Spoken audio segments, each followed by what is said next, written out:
Yo guys, how you doing? We're back and we've got the entire set of Protocol paints. Their base set, at least, not the rest of them. They're literally not in stock anywhere right now. And I'm looking forward to trying them out. Today we have the Blood Bowl Minotaur figure that was part of last month's giveaways. We're going to start painting this guy up as the inaugural member of the Dumbass Cowboys. Why not? Of course. It had to be. But we're going to test out a load of these paints today.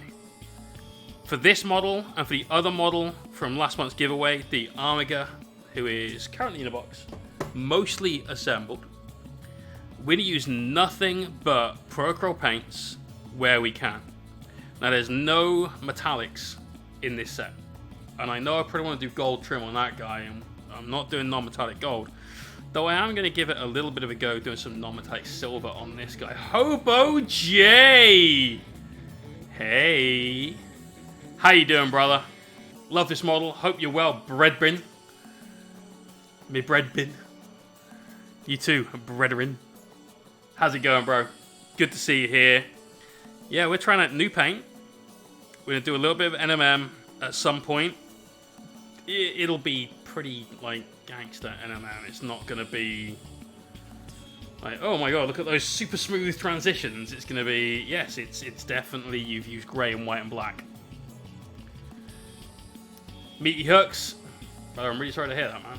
Right, reach out on Discord if you need, yeah? I'll do what I can. But I'm glad you're here. Glad you're here, mate. Yeah, you're in for a fun stream because I've never used any of these. I have no idea how to behave. I've never opened a single one of them. Or this brush. This is one of the Bombwick igniters. I went with a regular size one. This is a Kolinsky Sable brush. And so, when we get into the brushwork part of it, we'll see how this goes. This size one is kind of small. Muad'Dib, how you doing? This is my shrunken size 1 from Windsor & Newton. Tootie Spruce, thank you for the host. He showed on the stream recently is shrunk by a couple of mil, just when it's been worn down, and it's about the same size as that, and it's nowhere near as thick. Like a good thick brush. Death by Cactus, how you doing, bro? Love that username. Love that username. Makes you wonder exactly how the death was. Yeah. Thanks for help with the bases. Dark Earth Palmer's recommendation. Anytime, bro.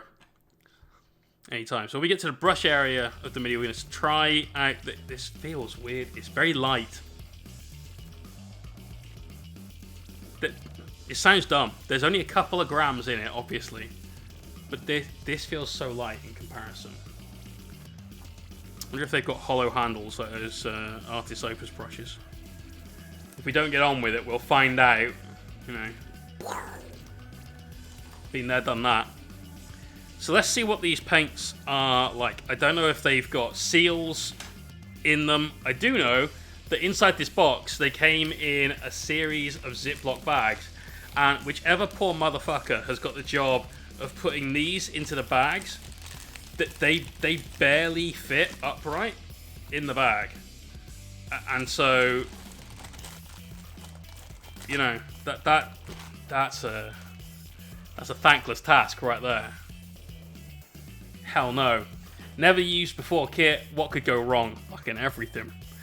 So I know these have got twist tops, but I don't know if they're sealed as well. So let's find out before we squeeze the paint. Ah, there we go. There we go. I had a feeling this was going to be the case. So we've got this little seal, which I'm guessing we actually want to keep. Guess we probably want to keep that in there. And that's going to give us a nice little extra seal when we screw these caps back on. This is sealed for your protection from what, though it doesn't say. Steak Fliskin, sorry to hear that, man. Hopefully, you know, it's good, not so bad for him, and hopefully you ain't got it. Well, it's going to be a messy job. They're not filled all the way to the top, are they? Okay. Okay. Let's get these back on. So what I was thinking for this guy is going to do a reddish brown for the back. I didn't want to do him exactly the same as our... What was it? Something Ogren. Ogroid Myrmidon. I'm only confused because today... I don't know if you can see it. We've got the Fomeroid Crusher. He's somewhere... Oh, I think the camera's in the way. Somewhere up there. So, got all of the Ogrins coming in. So I don't want to do exactly the same, but we are going to take certain elements of. I'm going to track quite a few of these paints between the two projects. That did not screw on properly. That's a bit... Did I just fuck it up? No. No, I did not just fuck it up, but these...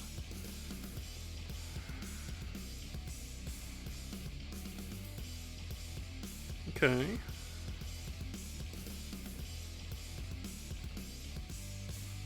Yeah, that doesn't feel like it's on properly, but it is. I haven't threaded it. Are they all like that? Yeah, they kind of are. Okay, so the tops aren't dead straight. That had me a little bit worried there, I'm not gonna lie. Mr. Enigma, how you doing? Right, so let's just pull out some ones that we're probably gonna use tonight. We've got some Burnt Umber, that's a good candidate. Let's open the box. I'm going to keep everything in the box because this is going to be the box of paints that we use and the only paints that we use on these giveaway minis where we can. So we know we want some of that. We've got some mahogany, that might be useful. Orange, we're probably going to use golden brown. That's quite a nice colour. Yeah, we'll use that.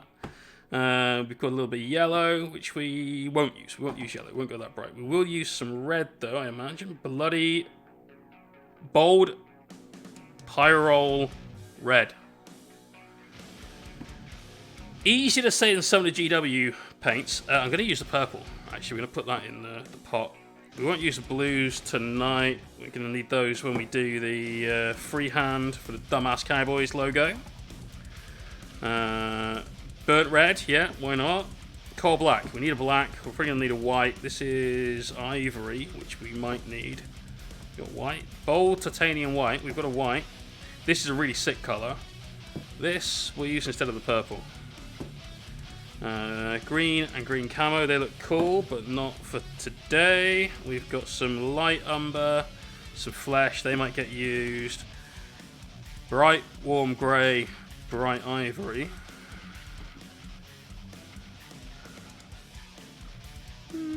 On camera, there's a fair bit of difference, so yeah. So let's use that one. Put those away.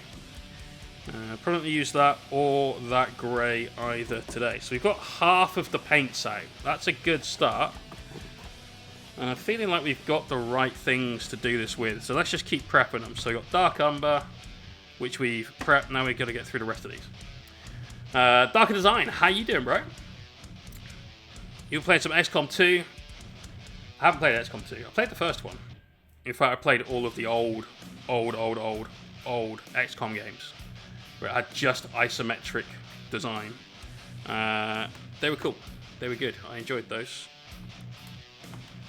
One of them was Under the Sea, I think. That was a lot of fun. Green doesn't look like green. It didn't look a hell of a lot like green, but we had a camo green. The bright green... Where are you? That was Jade.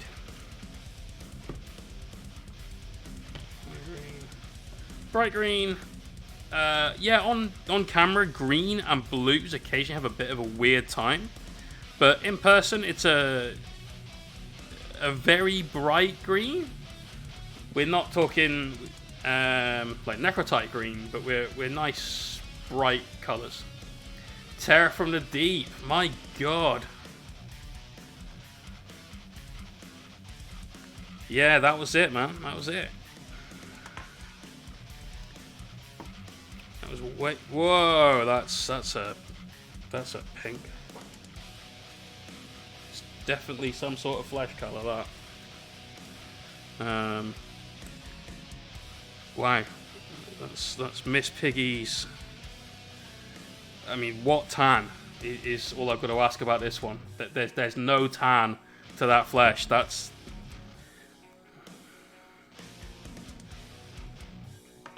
So this is slightly annoying. The fact that you've got to keep peeling them bits off.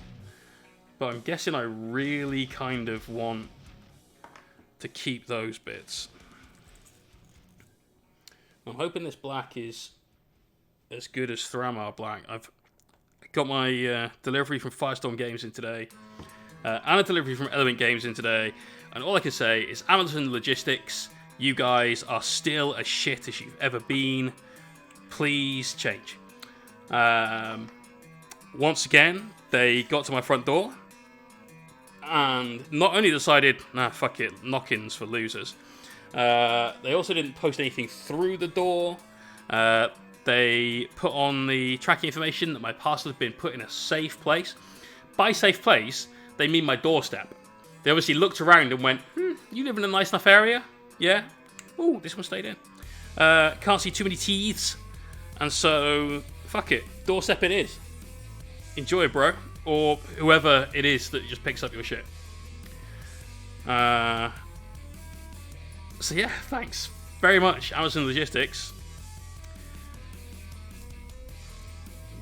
You still suck. But all of that turned up today, which is great. So I now have Thramar Black, because in absolute desperation of having 0 black paint,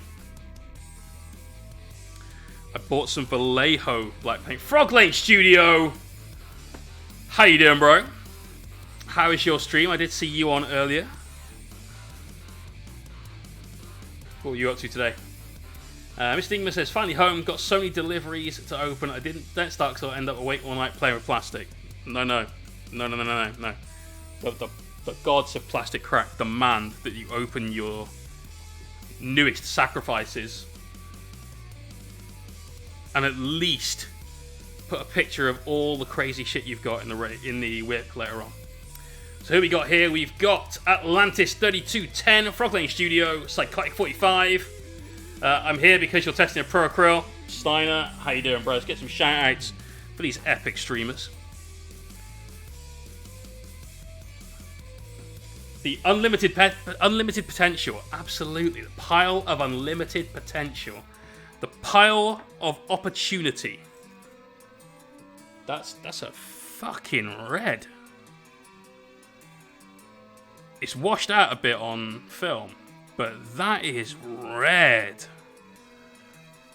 Loving that. Okay. Gold. Firol red. Gold something red. Bold Pyro red is hot. I mean, it's doing what it can do. So. Painted Firol Fist. There. Haven't even started drinking yet and I can't talk. Patent an Imperial Fist, big boy. Nice. The pile of divorce reasons. No, trust me, that had nothing to do with my divorce. That looks like way OG Blade red. No, on stream, yes, very slightly orange, but here, fucking red. Legit red. That's what we're calling it, legit red. Boom. So we've got the paints that we're going to try and stick to for today, just because now they're all open. We're trying out the new, well, I say new to me, Pro Acryl lines. So we bought their base set, the full set of their base paints, and basically just wanted to give them a go. Jason has apparently got a product that is absolutely banging, and everyone that I know that's used them has said how good they are. But if I just buy 1 or 2 paints, I'm not really going to get a feel for what they're like. I'm just going to get, oh yeah, that was an okay green, or oh yeah, that blue was alright. So I figured, why not go big, buy the whole package, and we'll test these. If I get on with these, then maybe I'll buy the other 3 sets that they have and just take the full line out for a spin. Get the airbrush fired up. That's going to be the first test. Does it airbrush? They should do. They should do. The itch from DHL dropped a €200 parcel of green stuff right on my doorstep in the rain for a day because I wasn't home. Brilliant. That's super shit. What can you do, though, man? What can you do?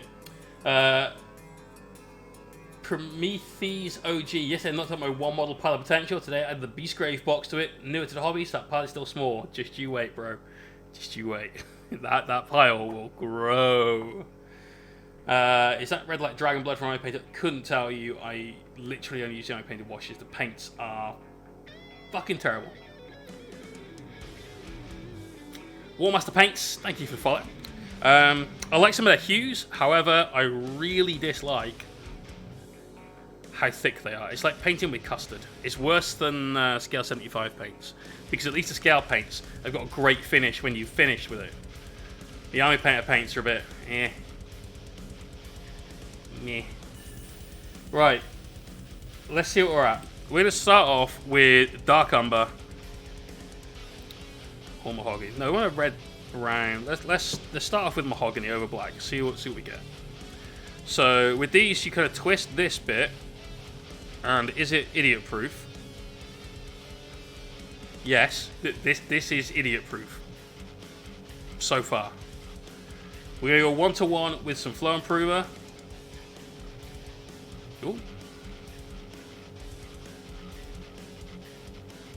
And I'm expecting to see this jizz everywhere. It kind of... This is what I was afraid of with these caps. So I've spoken to Jason, and he's going to get me some of their flip-top caps. Because look at the amount of paint I just washed off the cap lid. Don't like that. That's not my favourite. The caps are Satan's leaky butthole. It could be. It could be. Protocol blue black, confirm a default off black. Nice. Mine is coal black from P3, or if you manage to find it at all, which is extremely hard, tire black from Secret Weapon Miniatures. So, does it airbrush? Reminds me of Brainiac. Will it burn? Exactly. That's what we're going for. That's what we're going for. You'll have an experiment with concept paint inks. Should be fun. Nice. Dark design. That sucks. That sucks. Are they strongman idiot proof though? Craig, you could find a way, I'm sure. I have faith in you, bro.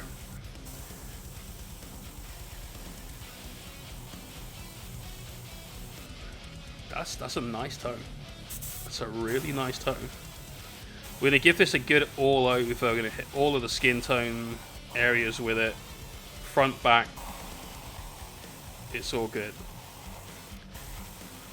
So currently, yeah, airbrushes really well. It's going on pretty smooth. I'm not feeling any kind of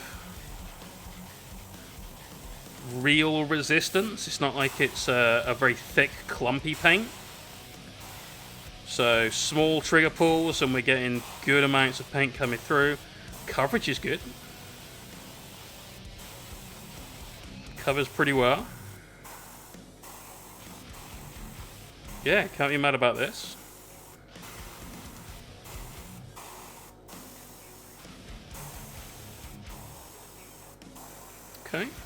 Okay, so off to a good start. But we are working with browns, which are usually a fairly forgiving pigment.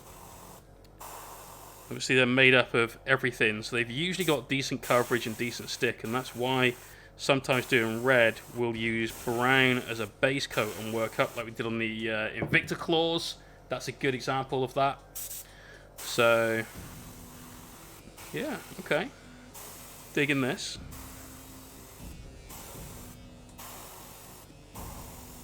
It's got a lot of pop to it as well. Notice, though, how much there is a difference between this that's wet and this that's dry. They really do map down quite significantly. 1-to-1. We started off the way we normally paint with. Could I go thinner? Yeah, I think I could. Could I go thicker? I probably could.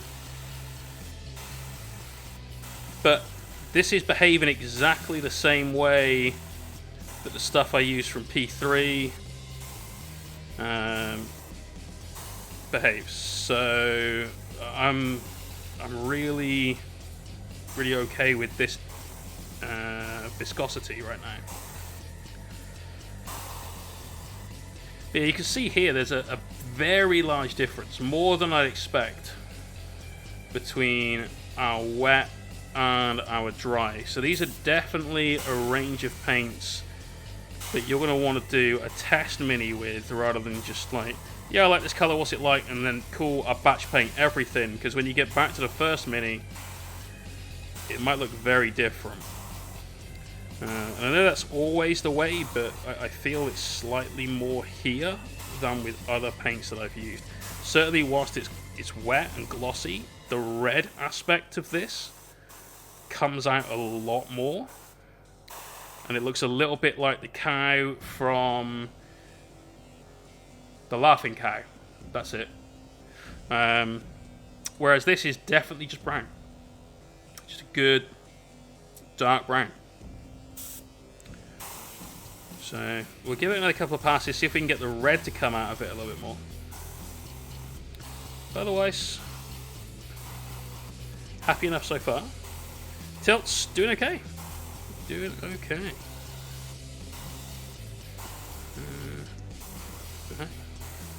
In other posting news today, that's right, we have now news all about my post.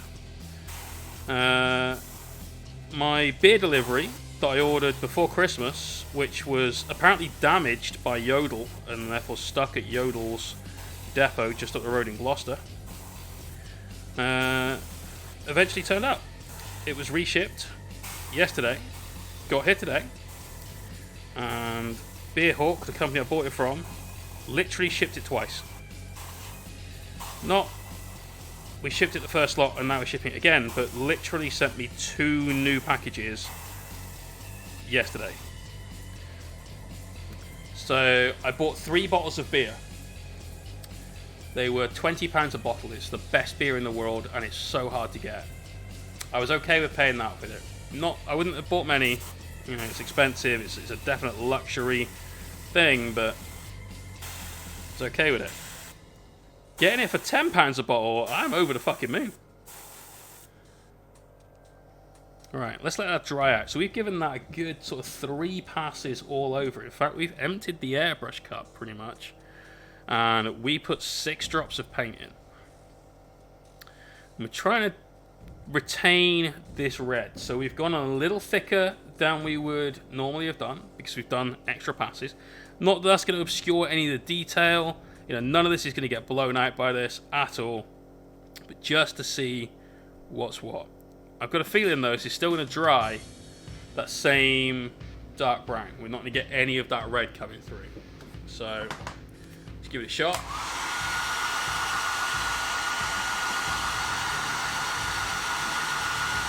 Tilts, no worries, bro. I had a feeling that might be the case.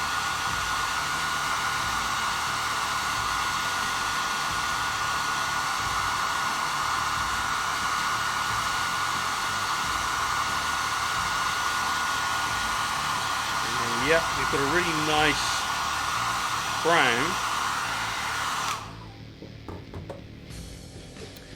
but it isn't really the reddy brown. It's a solid red-ish brown.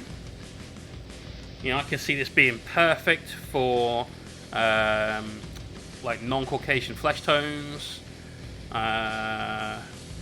things like leather and belts and pouches. If you want to go with a fairly natural set of colours for it, you see it going well for that as well. A lot of basing material would look good in this colour. So yeah, it's good, but I was kind of hoping for more of that reddish brown. However,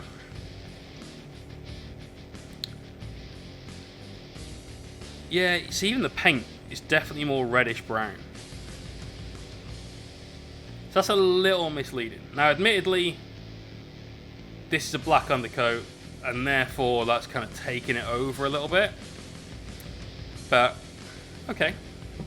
Okay. Right, let's try amping this up a little. We've got some burnt red. We want to go for a reddish brown feel to all of the skin, like top of the head, down his back, his shoulders, and probably the length of the legs as well. And we'll do a much brighter like skin tone for the chest area, like almost a human flesh tone. Probably a little bit more like a dwarven flesh, that kind of area, but something along those sorts of lines. I'm going to show the half cow, half man. The second layer, make it more red. To be honest, mate, we have given that 2 full layers, 2 full passes of the airbrush. We had a full coverage down, and then we had a load more. So I don't think it would happen at all. Hellstorm Wargaming! How you doing, bro? How are your allegedly epic gamer moments today? Did you have any epic gamer moments? That's the first question. Everyone, give Mikey a follow. He's my partner in crime on Monday nights, where we go and stream over on the Hellstorm stream. Today, we're trying out new paint. We've got the Pro Acryl from Monument Hobbies on deck. Give him a try. So we're going to take some of this and some of that.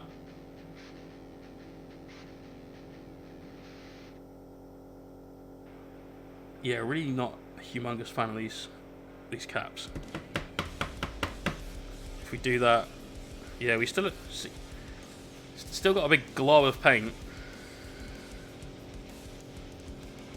I don't like the wastage.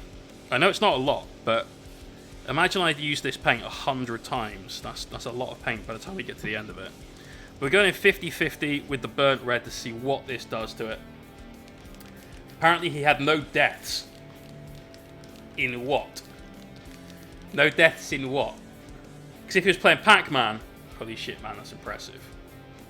Super impressive. If he was playing Solitaire, technically true.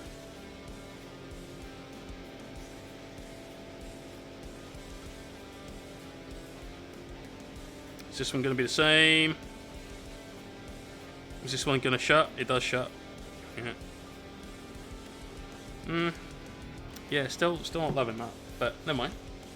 Dawn of War. Finished on what, campaign mode? What difficulty are you on? Come on, spill the beans. Take care, Mikey. See you in a bit, bro.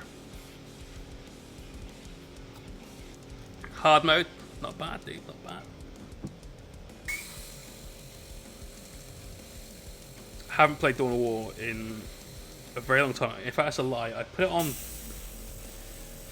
recently, and I played half the first mission. I was like, fuck this. I'm done. Just done. It's lies. Ha. Ha. You've been rumbled, mate. Being rumbled. Nearly put Wings of Liberty back on, though. Right, let's work this in from the top. We'll try and keep some of that darker brown in the shadows. Let's see if we can get that nice reddish brown that we were after for us. Sort of cowhide on leather. Is this going to be too red now is the question. Kind of want to see what's going on with this before we get through a full coat, but today is not about using common sense. It's about YOLO in it and seeing what these Pro Acryl paints are really like.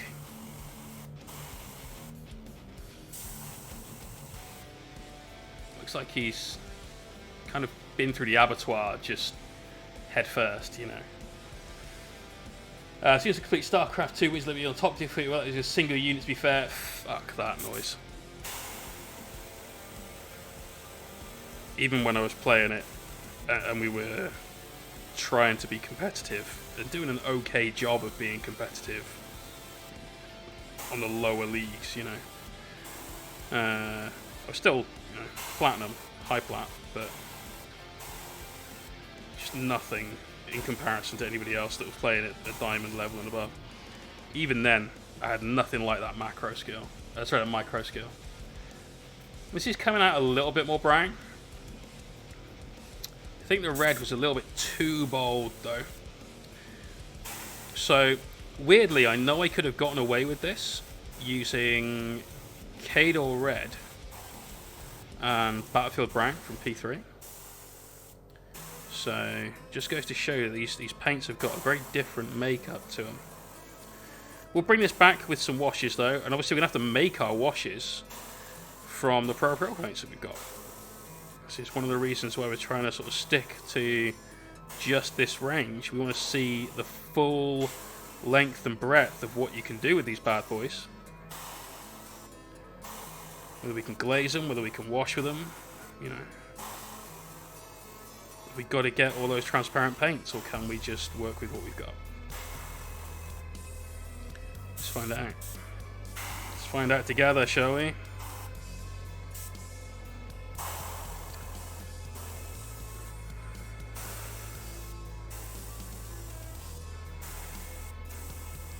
Okay. Let me come down into the chest. I know we're going to end up covering a lot of this over flesh tone. We're working from mostly above to get one of those, not really zenithal, but just a direction on our highlight. I do kind of want that laughing cow, red cow. Does anyone here actually know what I mean by that? Come on, stop, Bob. Take care, bro. Soulstorm campaign on Sister Battle Base Regard. I hate that early Flamer Rush. I don't think I ever played Soulstorm. Rutan Clan, how you doing, man? Also, Potion Seller, how you doing? Laughing Cow Cheese, yeah, that's the one. That's kind of the red we're going for. Valthek, how you doing? Thank you very much for that raid. Let's get some love in the stream for this guy. In fact, I'm going to give you a follow. I'm not sure if I do. What were you working on tonight, bro? What was your stream all about? Boom, there's a follow over to you. 26 followers, we can get that guy to 50. Come on. Come on. Everyone here, click the link, give the guy a follow. Caps, no problem, bro. No problem whatsoever. I assume everyone's always angry, just like me. Right, just amping up some of that red towards the upper surfaces of our laughing cow. And fuck it, let's highlight his butt a bit more. Are these really calves? When it's on, is that still a calf?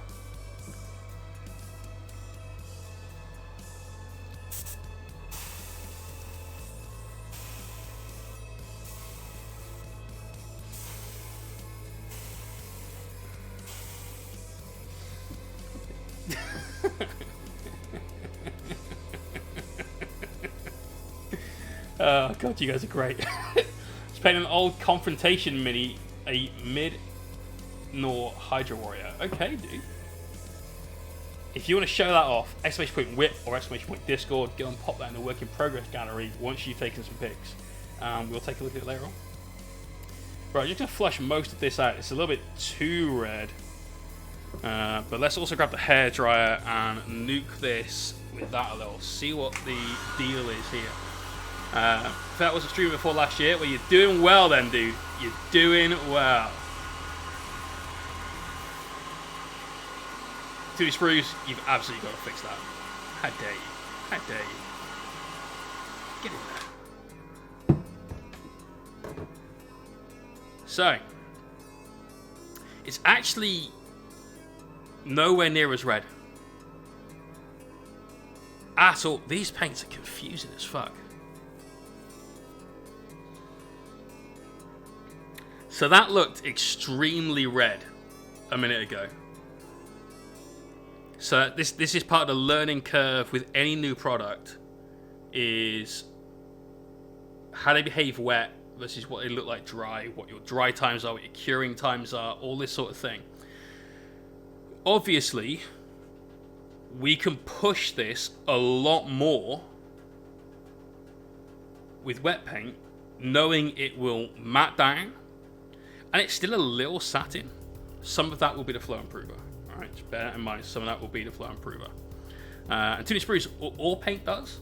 As it mattes, it loses some of that sheen, which means that there's less light being refracted back off of it, therefore less pop, usually. But it means I think we can really, really push this a bit. So let's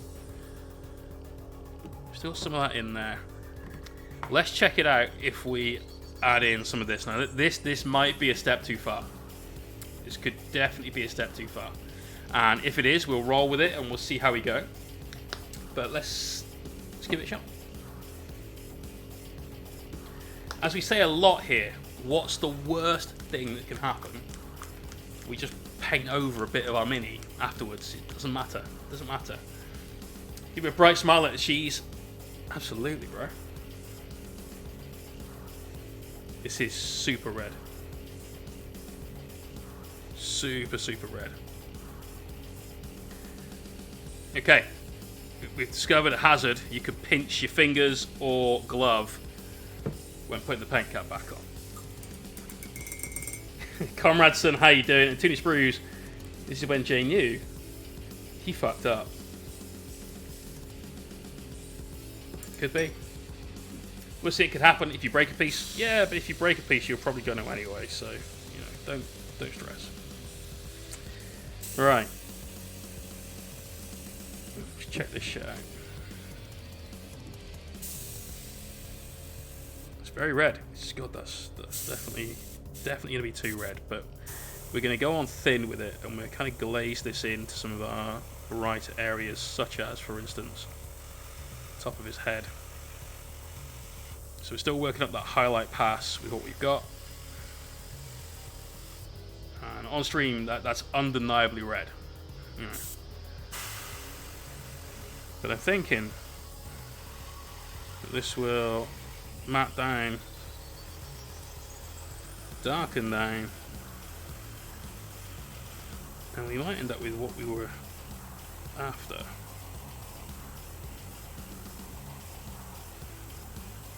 It's a fun experiment though, guys. It's very funny. It's very, very fucking red now. 200 PSI as usual. I actually have cranked it up to about 1,000. Yeah, the compressor is currently next door. Just snatching air out of the room now. That's all. But yeah, always working with that high PSI. Compressor always on max. Let's do the glutes.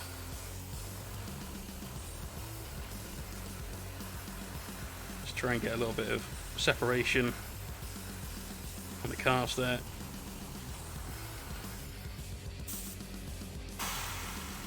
Same on the extremely overdeveloped thigh muscles. I mean, he's got some definition on these things.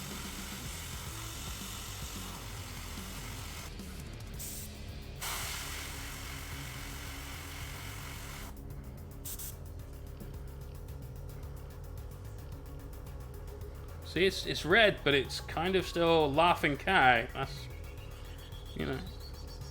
There's a base you use one of the small red round cheeses. Yeah, man. Absorb could do, but way too late for that. See if you started painting red by painting green. This can't go that wrong. You're right. Absolutely. You know, best red. Started blue. Started green. Started any color that isn't red. Then paint red. We're doing red up from brown again, which is what we did on the Invicta claws. It's a tried and trusted method of painting red, let's be honest. So, we're not going too crazy with new products. We're still keeping to the realms of the slightly rational.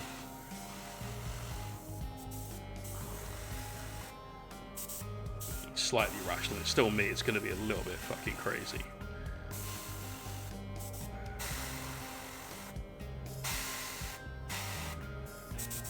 Okay.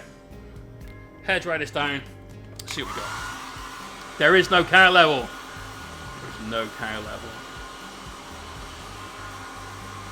It's holiday in Spain, day of the three wise kings. Usually we have Cabalgatas Furias. Present for the kids store. Ah, shit. Well, mate, I hope you can still have something that's fun to do. That's very red. It's very, very red, but it's not too red, which is... I mean, I was kind of expecting it to end up like that. But it really does dim down quite well.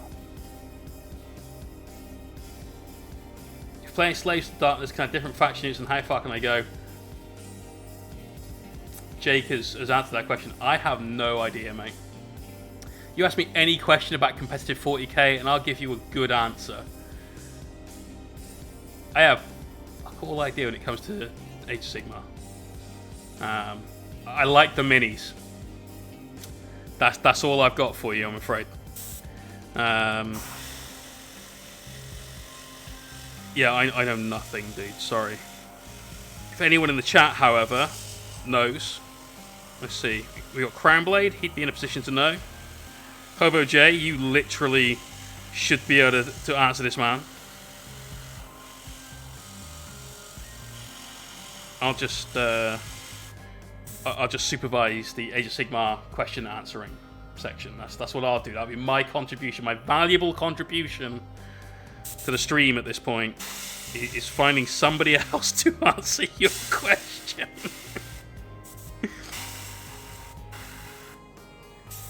Right. Let's flush this out. This is way too red to advance up from that on any part of the mini, but it's not bad. It's a solid enough red. Now we're going to get around to the front and we're going to start doing some flesh tones. So maybe we won't wipe the average out. We'll leave the dregs of that in there. And let's get a little bit weird. Let's get just a little bit weird. Magenta. Jay, top delegator. Absolutely. Where the squats going back to 40k and what will their secondaries be? The squats are not going back to 40k. That's it. That's the answer to your question, bro. I mean, it's not the one you wanted, I appreciate, but that is the answer.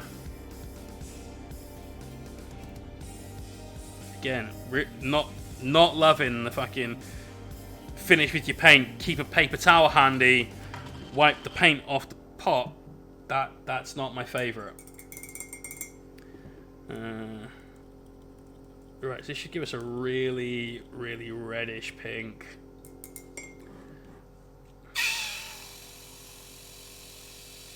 And we're going to go on to the chest area with this, the underside of the neck. Wow.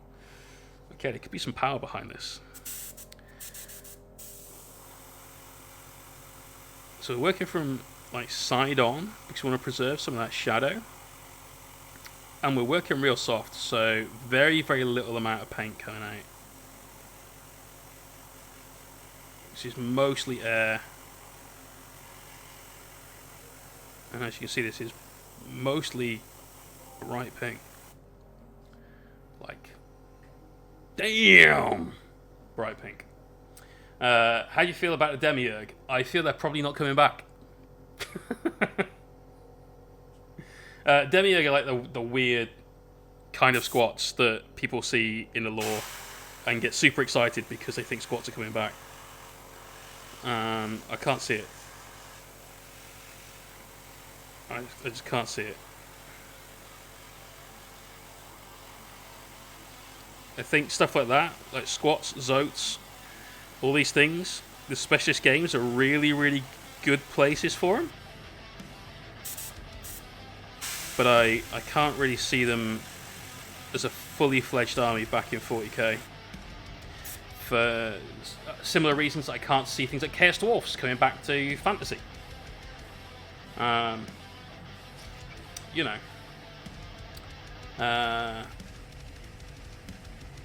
Yeah, that's kind of what I said earlier on to you, Bruce. It's eventually going to be a little bit too much. Quite want someone to commission you to paint a BOS project. You'll sit like, I'm painting these. Here are the armored ones. Over here we have some horsey ones. I've just done base coating on some half-naked fight-looking people. Yeah. You know, something like that. Who knows? He's got a neon pink t-shirt on under his armor. It's very pink, but obviously we're going to be working up from here.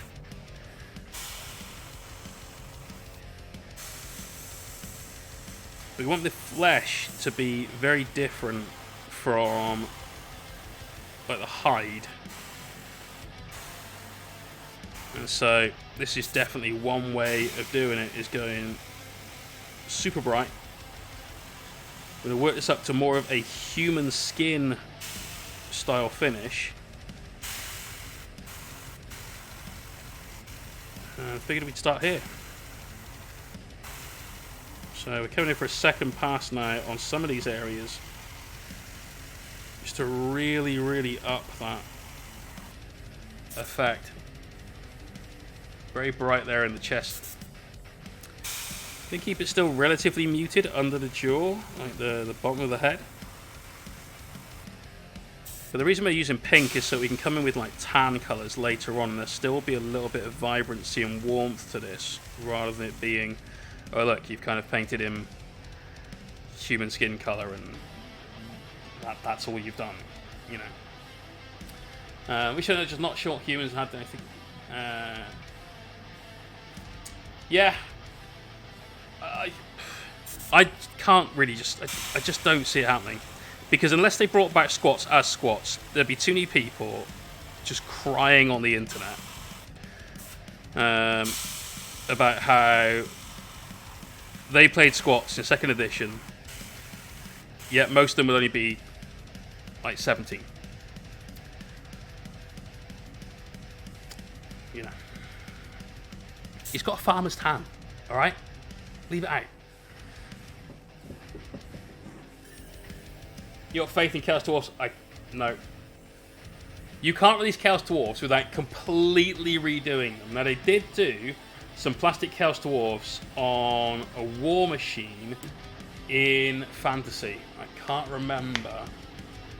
Is it Hell Cannon or something? Something along those sorts of lines. I don't really remember. Let's try adding in some orange. That's what we're going for. Squats are gone forever. Andy Chambers' fault. Yeah, but Andy Chambers was still a cool dude. He's one of the coolest people at G-Dubs. But if you have Chaos Dwarfs, there's going to be a lot of people with some fairly well-grounded complaints at that point. Because they were somewhat obviously anti-Semitic. Very, very obviously, you know. You can coat it with base coat with Dulux white, and that's when you're done with it. Maybe, dude. Maybe. Let's get some. See if we can get emulsion through the airbrush. Spoilers. No, you probably can't. Okay, so this is probably going to give us a like bronzed flesh kind of tone. So again, using very little paint through the airbrush. We're working in from the side, so we're still retaining a lot of the shadows from underneath.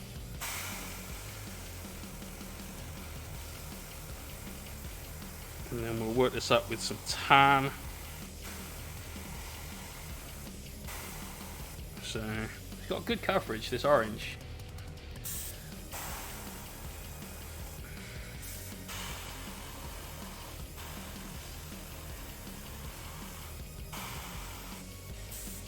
To be fair, not bad for an orange.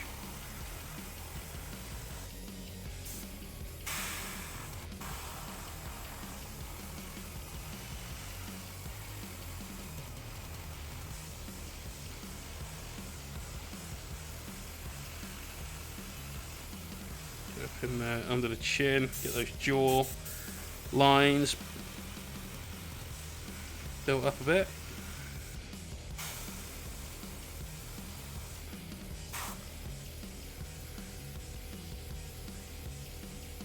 Still a little bit of that pink show, which is kind of what we want.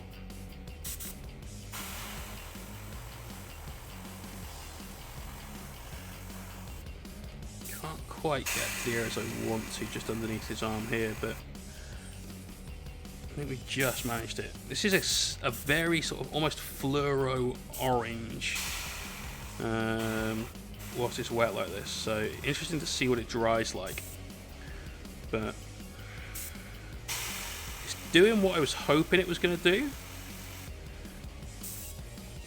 which is essentially give him a slight Essex tan.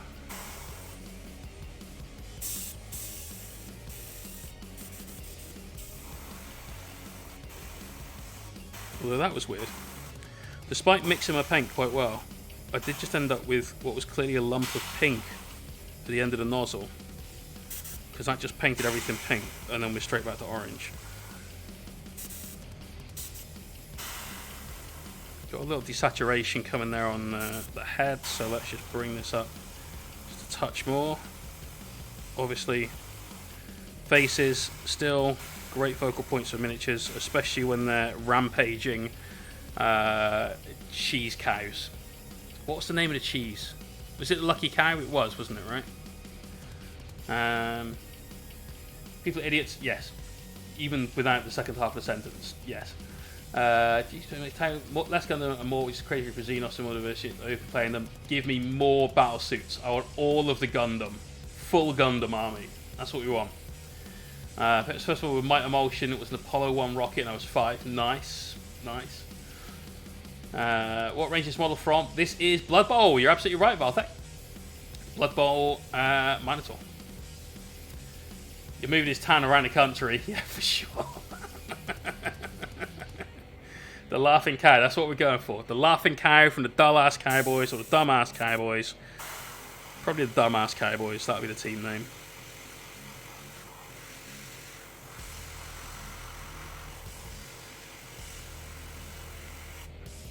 Right, now we've got that nice and bright. Let's work up some tan into this. But let's just quickly hit this bad boy with the hairdryer. Let's see what this looks like when it's actually dry. The small red cheese is called Baby Bell in the Netherlands. I think it's a different cheese, but we get those over here as well. We don't see female models with a female body, which means because anymore. Man, that cannon nest looks good, dude.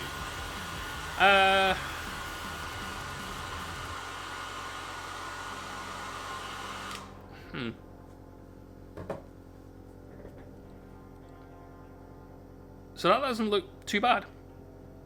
In person, a little bit more orange than it's showing there. But I'm okay with it. Let's grab some of this and see how we get on. I'm just trying to think of the last female Games Workshop minis. They've mostly been in power armor. Severina Rain, you had. It was fine cast, and therefore obviously was not a great mini, but actually wasn't a bad sculpt. That one comes out like a fucking hurricane. You've had a load of the Blackstone Fortress stuff. There was some female minis there. You had the Eldar Ranger. What else? What else? You've got Ripper Jackson, who still looks like a woman. I mean, don't get me wrong, she's jacked. So I think what you're saying is a very feminine and like Coke bottle figure that you're unlikely to see. And I don't think it matters what's wearing power armor. It's going to look the same. So.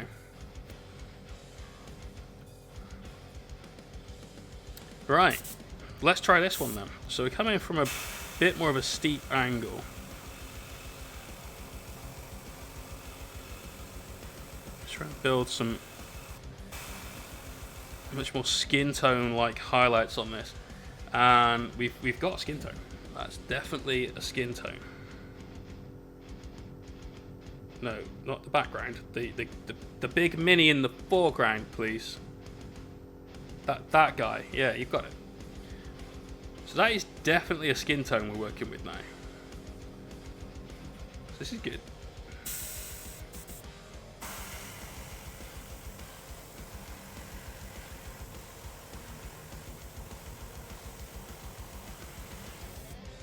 We've still got plenty of interest in there. See, if we tilt it, we're getting that pink, we're getting the orange, we're getting all those extra colours coming through, which is exactly what we were after.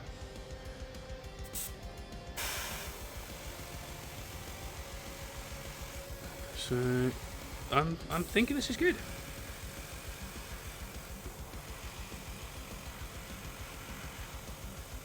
We're going to go a little brighter.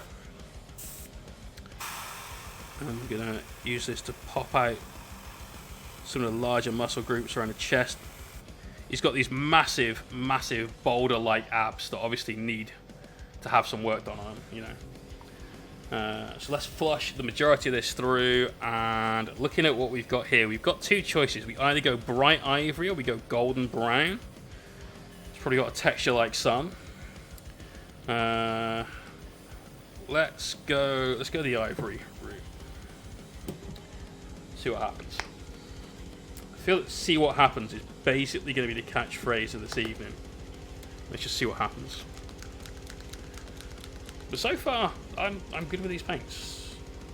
They do change quite substantially between their dry finish and their wet look.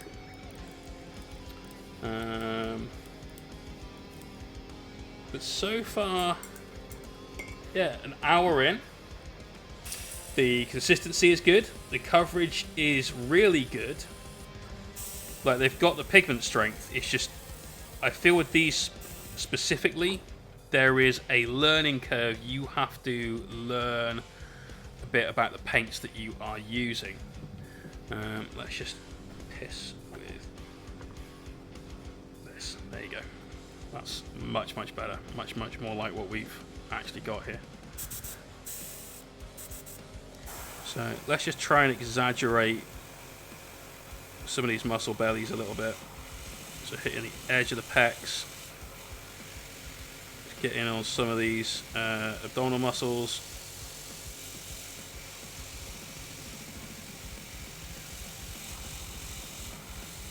Oh shit, he's got a nipple. Twitch is banning me. There's a nip. We've got a nip. Ruh-roh.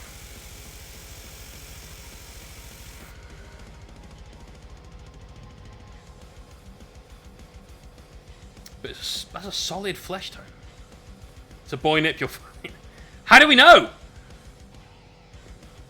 Well, it's no udders, I guess. I mean, that's a fairly big giveaway, so.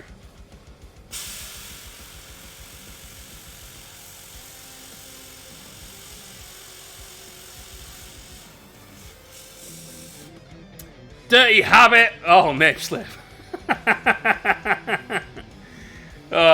Thank you very much, bro. Cheers for that sub. Hope you're doing well.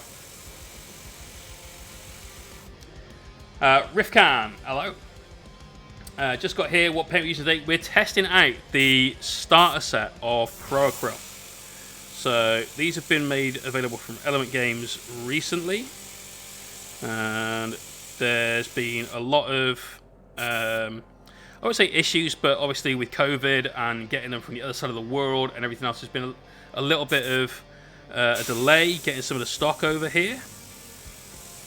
And as a result, this is the first time I've been able to give them a try and to give them a complete and absolute full field testing.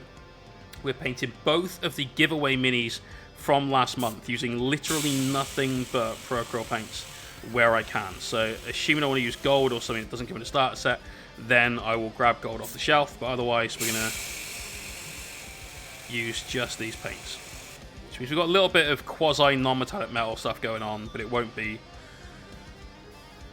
particularly impressive. Valthek, you can't know, it's a fantasy creature. We're utterly in the dark on this. Brilliant. Breathe hole. Serious question. You have a vision beforehand, but did you see how you want me to look after you got some colour on it? So normally I know roughly what I'm doing. Because I had no idea how any of this paint was going to actually work. For this one, it's a case of light underside, let's try dark red on the outside. That was it. That was as far as it got. That pun was bullshit. Craig, yours was worse. Yours was so much worse. What are your impressions till now? So, overall, really, really good. I'm liking them a lot. Things that I don't like. I hate the caps, which I thought was going to be the case right at the very start. I like them to be simple, uncomplicated, not over-engineered. And every single time I finish with a paint, I find I'm wiping paint off onto a towel because I'm mostly worried about not being able to open the paint again, like it sort of seizing up. Now, it shouldn't do, especially with such little paint, but it is a worry. I don't like it. I know this was... I knew this was probably going to be an issue for me, and so I spoke to Jason about it, and he is going to sort me out with some of the flip-top lips. So, the same as you get on like your Flow Improver, your Chimera, and all of that sort of stuff, right? But I don't like the lids. The colours are very different dry to how they look wet. Although, I'm just thinking... So, on almost every single other brand paint, this, like, colour swatch means fuck all. But on this, that's actually quite accurate. So, that's good. That's good. We've just literally just learned something about that.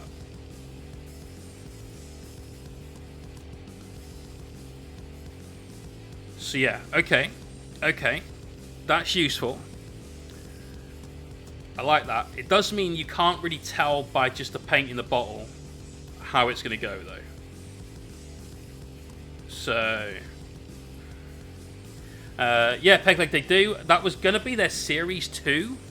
All their Series 2 paints are just going to come with normal dropper bottle tops. And I was waiting for those to be available on the Creature Caster EU store, oh sorry, UK store, so I could buy those. And obviously, Monument and Creature Caster went separate ways.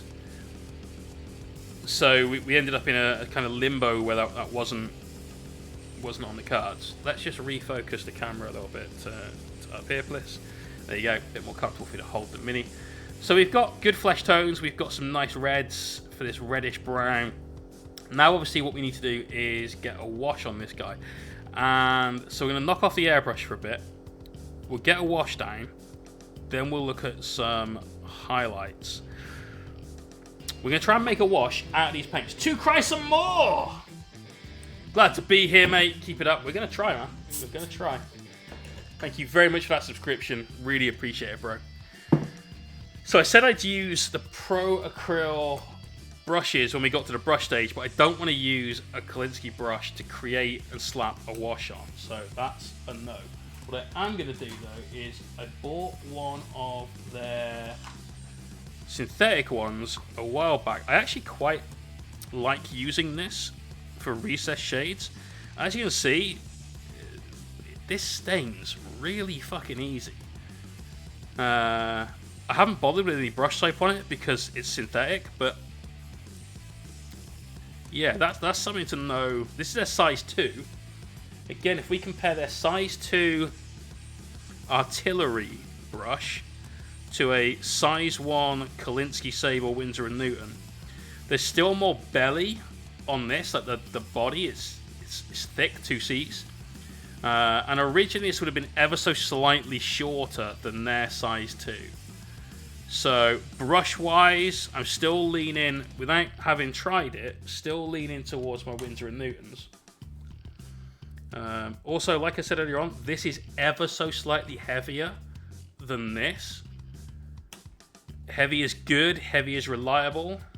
You know, if it doesn't work, then it needs to be a little bit heavier to hit someone with it, but you all knew where I was going. Thorax, how you doing, bro? So let's make up a wash. Now we've used mahogany, so let's put that to one side. We've used the burnt red, the bold ferric red, we've used orange, we've used magenta, we've used fleshed, what color? Tan flesh. We haven't used any of our umbers. We've got some golden brown, some ivory, some white and black. So let's just pick dark umber. We're gonna make a wash out of dark umber. So looking at the swatch on this, it's super dark. So hopefully we can get something out of this. No stream is complete without a snatch quote. Absolutely. Let's give this a fucking good shake up first, especially if we're gonna make a wash out of it. RG Wolf, how you doing? Whole movie is a huge quote fest. Absolutely.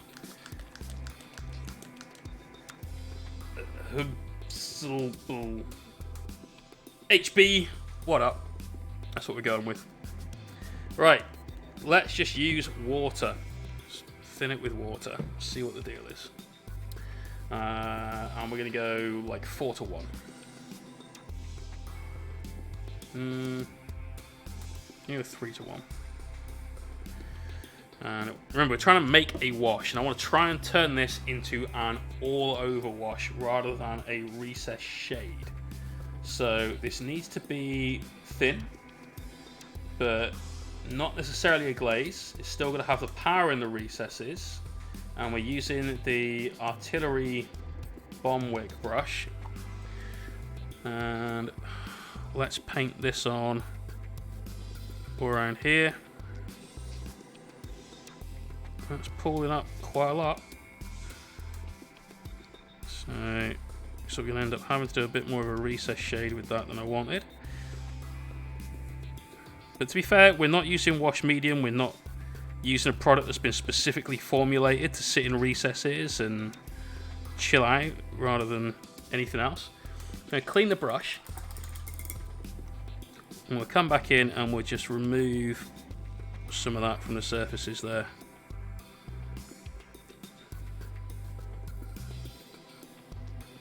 Manually. There we go.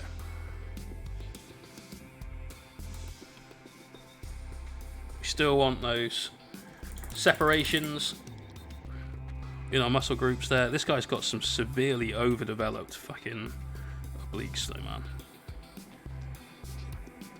Does all of the crunches. Just get a little shadow around the nip. It's obviously chilly where this guy is, you know, maybe he's in the Chaos Wastes. Because Blood Bowl still set in the old world. Wait, hang on. Hobo J, I don't know if you're still here. You've played the new Blood Bowl. Is Blood Bowl still set in the old world? Did they Sigmarify? That's now the correct adjective. Adjective is now the correct term for whatever it was I just said. Love the music. This is a good track. This is a really good, chill track. I put it in the playlist because every now and again when it comes on, you're just like, we're taking a breath. And then it will go straight back to some nice, rocky, metal-y action in a bit. Still the old world. Okay, cool. Nightmare! How you doing, bro? We're having lots of fun with Pro Acryl shit today. Would you guys like to see what I painted during the day today? And by that I mean, of course, I was hard at work in the office doing office work and not painting. And then after I had finished the office work, we obviously did some painting. And on my lunch break, you want to see? You want to see? Did you buy it? Of course I bought it. Of course I bought it. I wasn't going to... Like, Jason's not going to just, like, send out sets of paint to people that aren't part of the Monumental group. And I'm not going to be part of a group promoting something until I know, and, like, know that it's worth it. So, you know. Okay. Well, I'm not sure it fits on camera. In fact, pretty fucking sure it doesn't. But let's zoom out to the maximum just in case. And that's what I worked on today. So I told you it wouldn't fit on camera. You know, there he is. Look at that. Look at that. Look at that.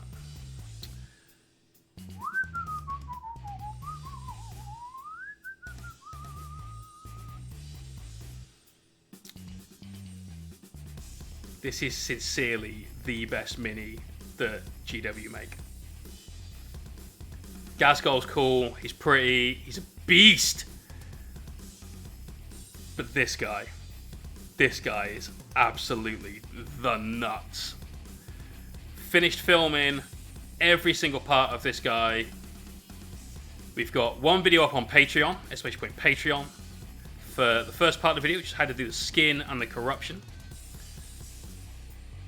YouTube for the second part, which was how to do the blades, all of the blackstone. You can see that all down here. Got the base, obviously that little altar for the blackstone, and how to do the bone style Necron dude on the back. Farouk, damn gift, damn, mate. The Acolytes were a fucking epic tag team back in the day. The next video is the gold and the glow. So how to do all of the gold. And then, possibly more importantly, how to paint all of the glow. This is one of my absolute favourite minis ever. Full stop. Any time frame. I fucking love it. So, next video will be on Patreon. That'll be up on Friday. How to do the gold and the glow. Tomorrow, when I'm not editing. Yeah, boy. Yeah, boy. Oh, Silent King is a fucking weapon and a half. We got together the Giganto Chariot of Death that he rides today. This does definitely not fit on cam. But God, he's a weighty boy. Look, it's Jay. I've got a way better beard than that guy's got. So, yes, oh yes. Don't look up here at these bits, which I didn't realise were connected by these two little pipes. You know, don't. We don't have to repaint those bits. It's fine. It's totally fine. Totally fine. But I love this. Look at all that blackstone. Look at the fucking jade. Hey, you think $110 is expensive to paint this to get the mini? I'm a commission painter. Someone's not only paid that, they're now paying me to paint it, and it's significantly more than that. Put it that way. You're supposed to photo my beard. It's at least 4 times as long as your beard. Good man. We're eventually aiming for like just down here. Yeah, I don't want to tuck it into my belt. I don't want to tie it into my bollock hair or anything. Just here. Just a nice like curtain across. That's it.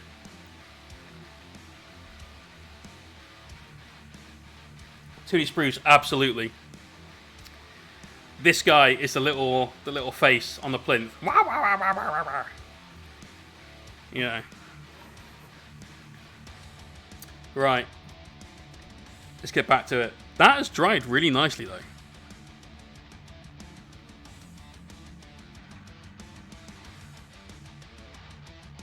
Come on. The mini, you fucker.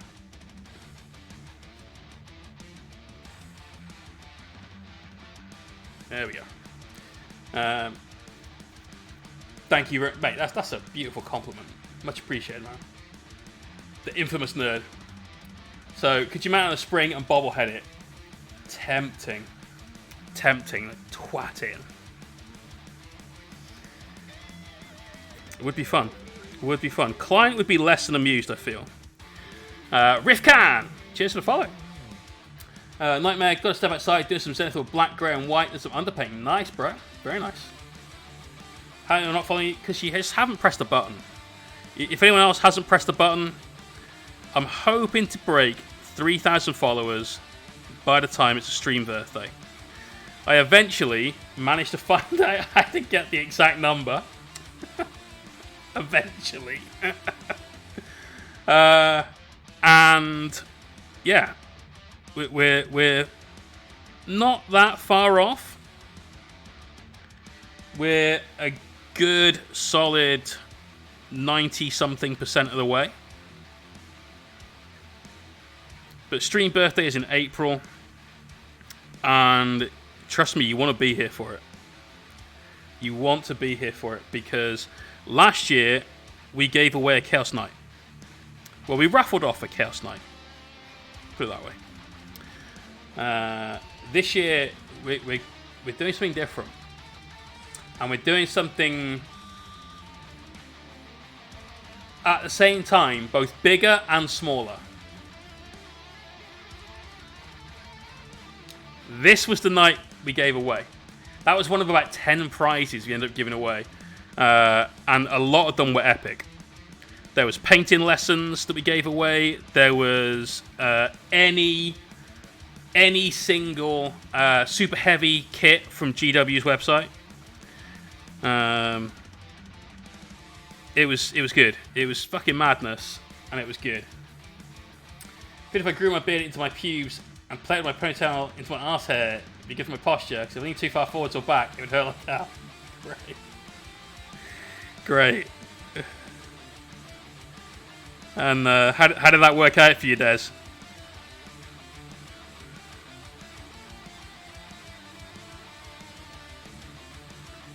And which one did you have to grow furthest? Was it this or the other? You know?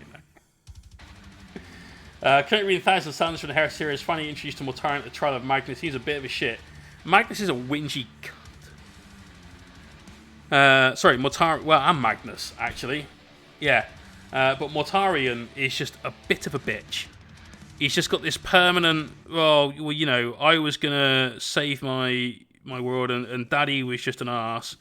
And I didn't get to kill the big bad right at the very end, and I didn't get to die, which is what I should have done, because my dad's a cock, basically. That's his story. Oh, and I hate Psychers.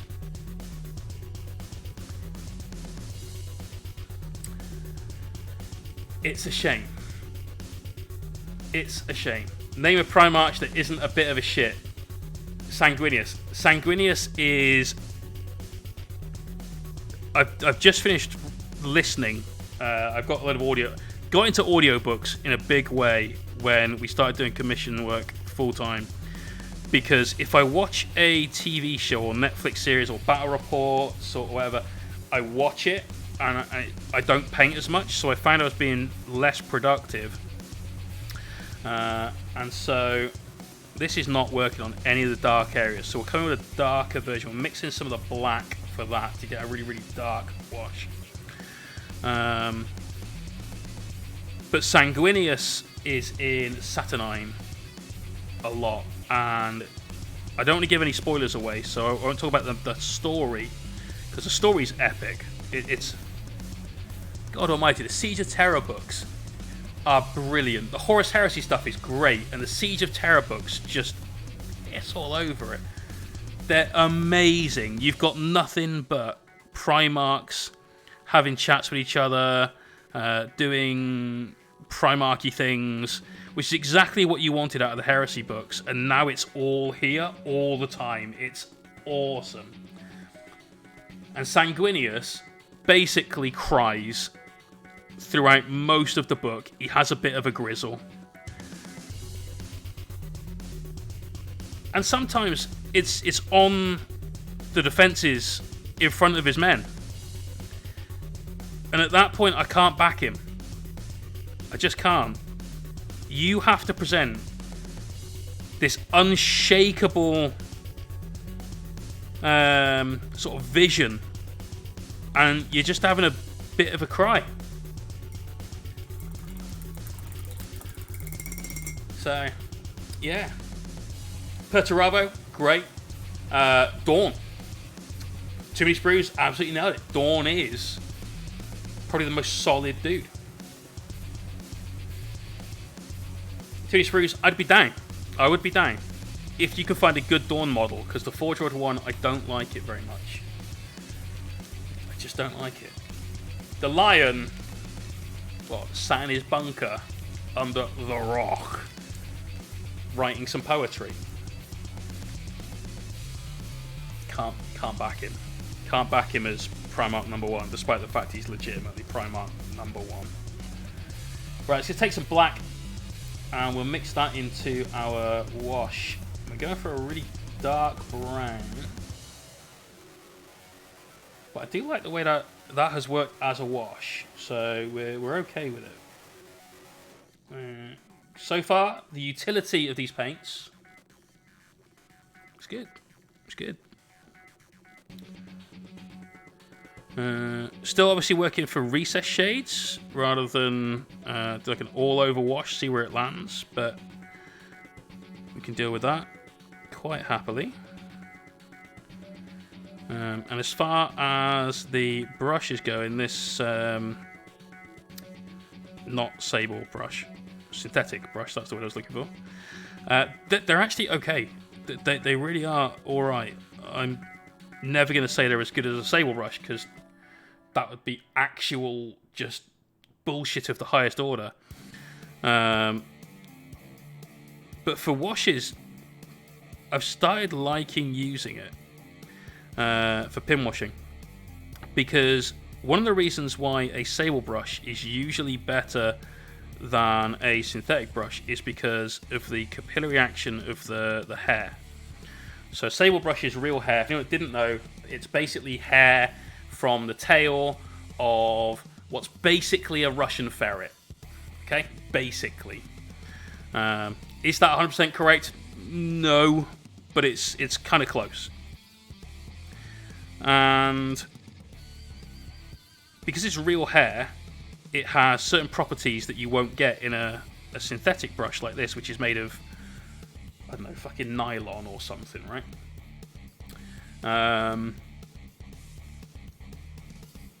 Anyway, one of the reasons why I like this for putting pin washes down is because as it doesn't suck up too much paint, there's no real capillary action.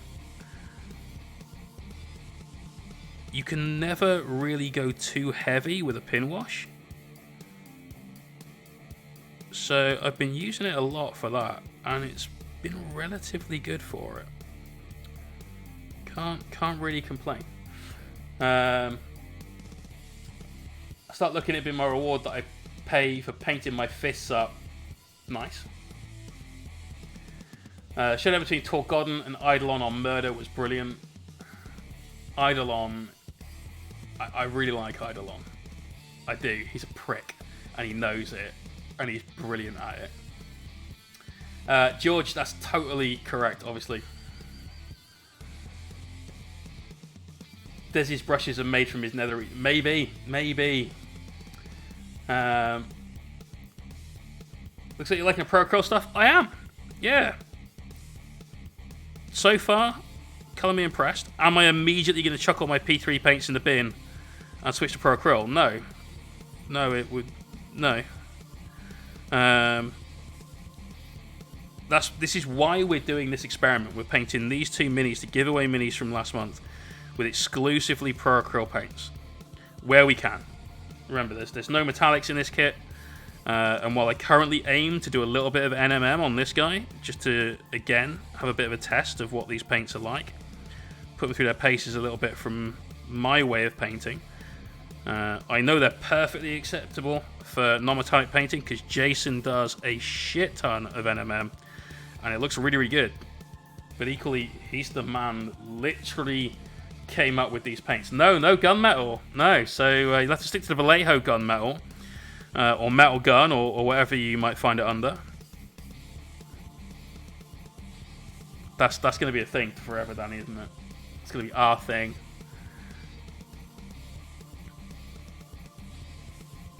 I love how Des actually knows a product number for it because of that. So, we've got a decent shade. We've made a decent enough wash. We're getting quite good coverage with our washes as well. Our homemade Pro Acryl wash. And this, by the way, guys, is why you shouldn't feel the need, especially if you're Well, especially if you're someone that's new, maybe it's nice having the security of like knowing this is about the right consistency. But you don't necessarily need to have every single paint, every single wash, and all that sort of stuff. Because a wash is a technique. It's not a product. There are products called washes, but it's basically very thin paint. And sure, if you buy a product that is a wash product, then they'll have extra additives and things in there to make them behave a little bit better and give you a little bit of an easier time when you're using them as a wash. But you can still just make a wash and make a glaze. You don't need to go out and buy a glaze that's yellow to glaze yellow. Just thin some yellow. Matte medium is life. I'm just using water. Just using water. I wouldn't use water in place of flow improver for the airbrush, but for things like this, water's totally fine. Totally fine.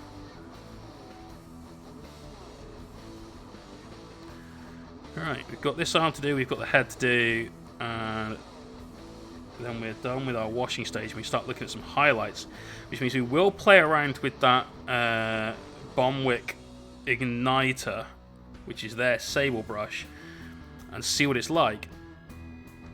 My gut is telling me that whilst this part of the experiment has been a success, that one will not be as much of a success. When you spend 50 to 60 hours a week with a Winsor & Newton in your hand, you're obviously going to get very used to the feel of that brush, the way it acts, and so on. And so I already don't think I'm going to like that brush. It was cheaper. I've got a feeling it was about £8 or £9 as opposed to the 10 to 12 that the Kolinsky from Winsor & Newton is. But I'm happy paying the extra as long as the quality is there, you know, as long as there's a reason for it. Not just for the sake of it, but you know. Off to bed. Valtech, take care, bro. Thanks for dropping by.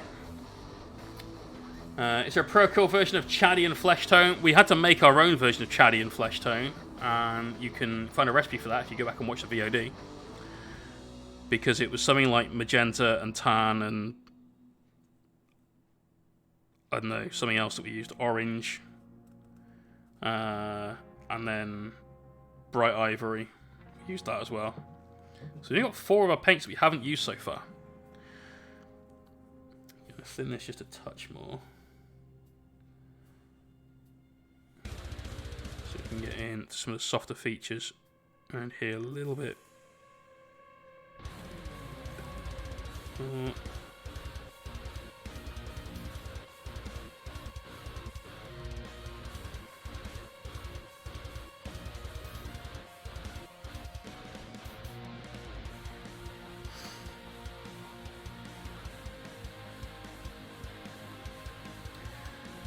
Binkleton, hey, how you doing, bro? Honestly, that's how I started. That's exactly how I started. Once I felt I wanted to try out a more expensive brush, I did, and never looked back. Absolutely never even considered going back. It's a good analogy to use, but I say it's a little bit like a high-performance car. So your normal cheapo Mr. China style airbrush that you've had off Amazon for a cheap price because it came with a tank and some cleaning stuff and all that jazz. That's like your Skoda. You know, it's a standard car. It does what it needs to do. It gets you from A to B, but it's no frills, alright? It's like a Daewoo. Something along those sorts of lines. Whereas the Eclipse it's a Hyundai accent. There you go. There you go, that's right. The Eclipse is fucking unbelievable. That's your Ferrari LaFerrari. you know, it's responsive. It does everything you need it to. It makes your life easier. It's easy to clean and care for. You know, it doesn't need its own pit crew or anything. It's an epic product. It's the AK-47 of airbrushes. You could bury that thing in a desert, come back in a year's time, give it a quick clean, and you'd be blowing paint through it. No issues.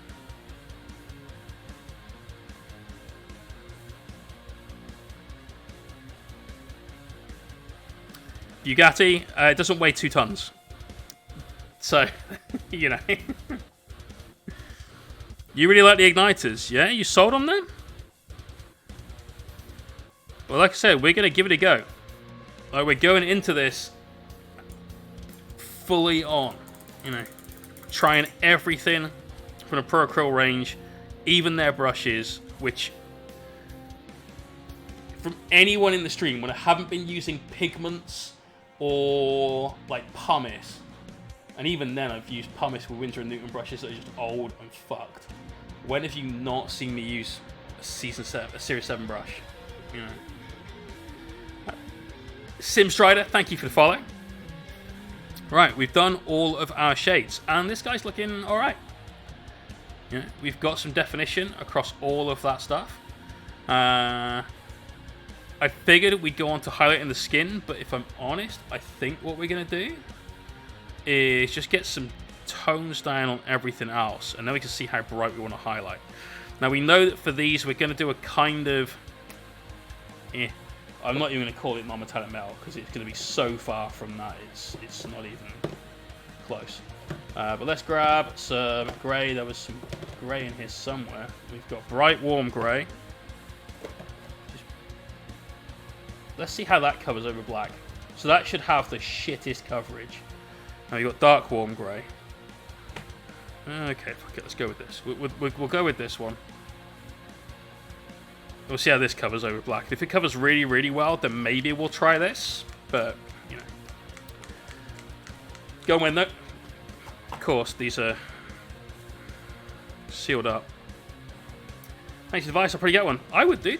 Shop around on Amazon though. Like, really have a good look around, because you will find some there that are literally just a tank and a compressor with a single action airbrush, which is what you don't want. And then you'll find some that are a tank, a compressor, a double action airbrush, a siphon airbrush as well for shits and gigs, plus some cleaning stuff, and it'll be about the same price. So, you know, obviously, do your homework.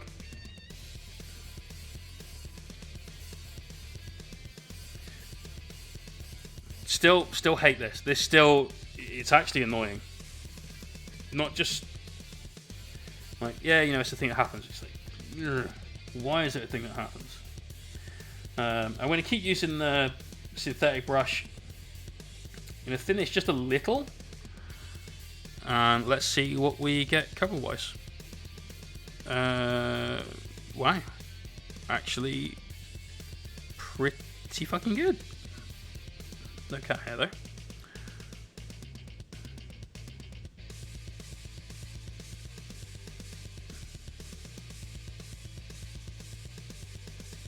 Damn, that's going on like a fucking dream, actually. So I haven't refilled my brush at all yet. We're still going strong.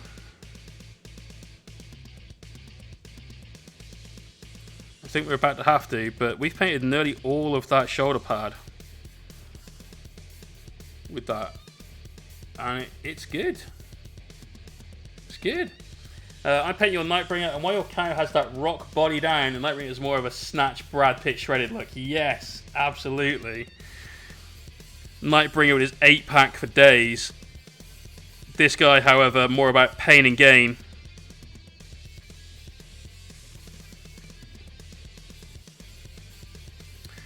Okay, so brushed coverage. Solid. Pretty solid. That's genuinely impressing me.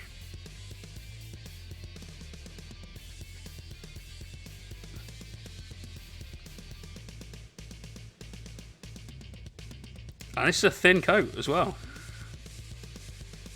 You know, this hasn't been me slathering it on there.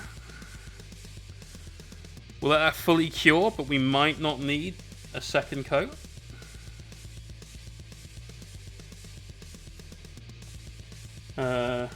Changer of ways. Awesome.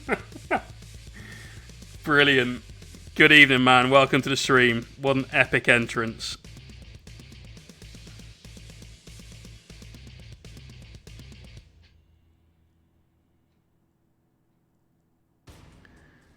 I feel if you're going to come in and scream and shout, definitely RP it like that.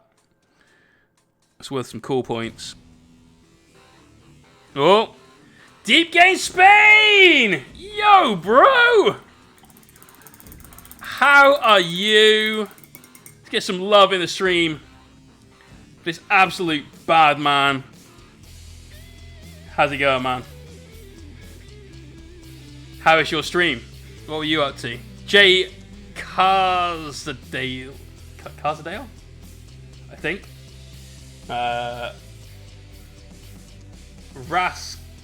Raska Colmilo. Mondo Monochromo. Fucking hell, that took me a second. Jay Toledo.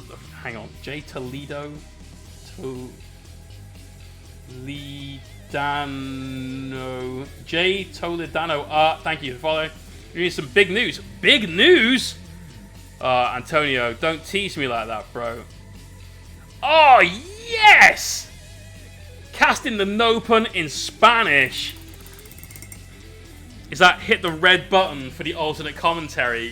Fuck yes, man. That's quality. Are you... I could join in. I could be your... I'll do the weather. I know all about how to do weather in Spanish news. I was taught this by the Fast Show. You essentially point at a map and you say, Scotcho. And occasionally, Chris Waddle.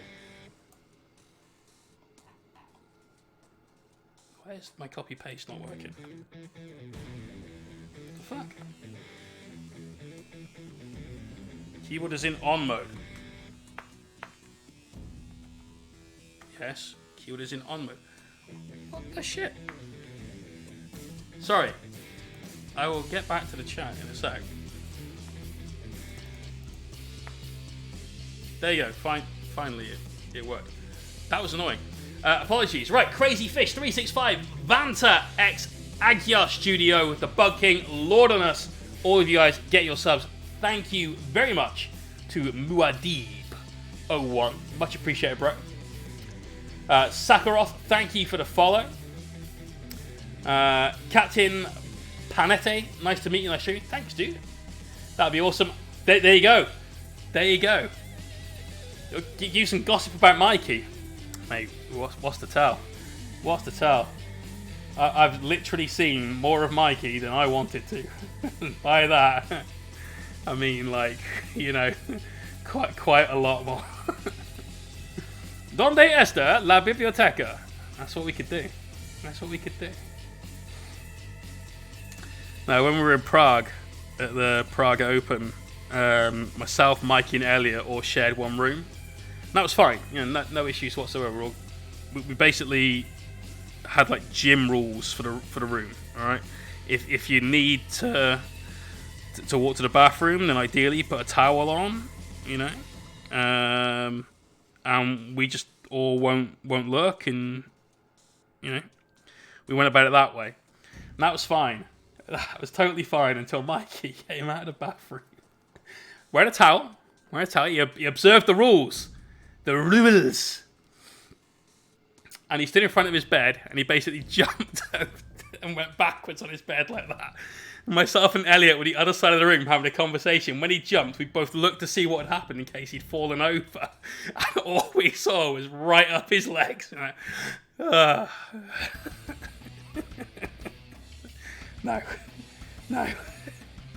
So we've seen everything. Twig and Googleberries and then still more everything. But anyway, welcome to the stream where we're not talking about Mikey's naked body. Because there might be women and children here, and that would be a scary, scary thing. Dinner and a show. He did buy me dinner, actually, 4 times. So I kind of owed him at least a friendly Dutch rudder.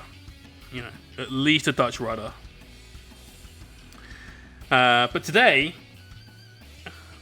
rather than Dutch ruddering, we're painting this Minotaur. This is the Blood Bowl Minotaur, and we are busting out the Monument Hobbies Pro Acryl range. We literally got these in my possession only hours ago, and we have had to go with airbrushing them. That's worked out quite well. We've had to go with creating washes out of them. That's worked out pretty well. So all of the darker shades here were a wash that we recess washed using this Monument Artillery brush, one of their synthetic brushes, and just some water. That worked out really well as well. So currently very impressed with these paints. Things that I'm not impressed with. So it's not all rosy good news. You shouldn't all run out now, like right now, especially point Element and buy some from there. Because I hate the lids. The lids are these little swizzy ones, right? You turn that and then you squeeze paint out and then you put it back. And I haven't even put any paint out, and notice how there's now extra paint coming out of this one.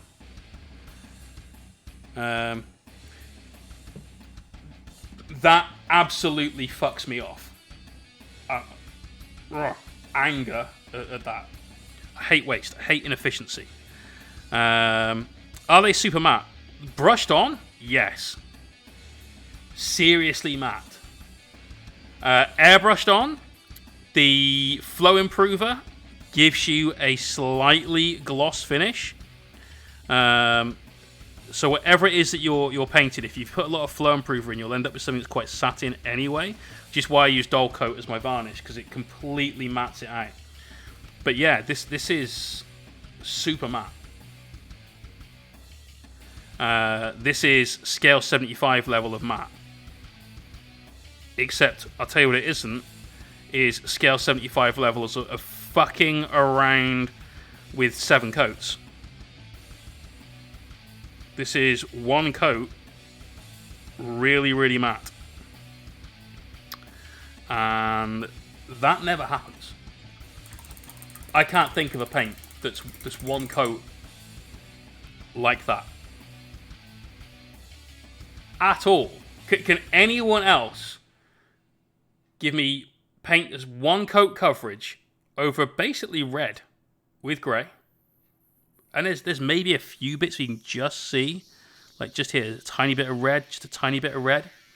So maybe we will go on with a 2nd coat. But that'll be a... Rhinoxide isn't matte, it's satin. All GW stuff, satin. The Dyson, how you doing? But Rhinoxide is one of their better paints. It's one of the few that I still have in my rotation. Don't shush me, you when you know I'm right. Because you know I'm right.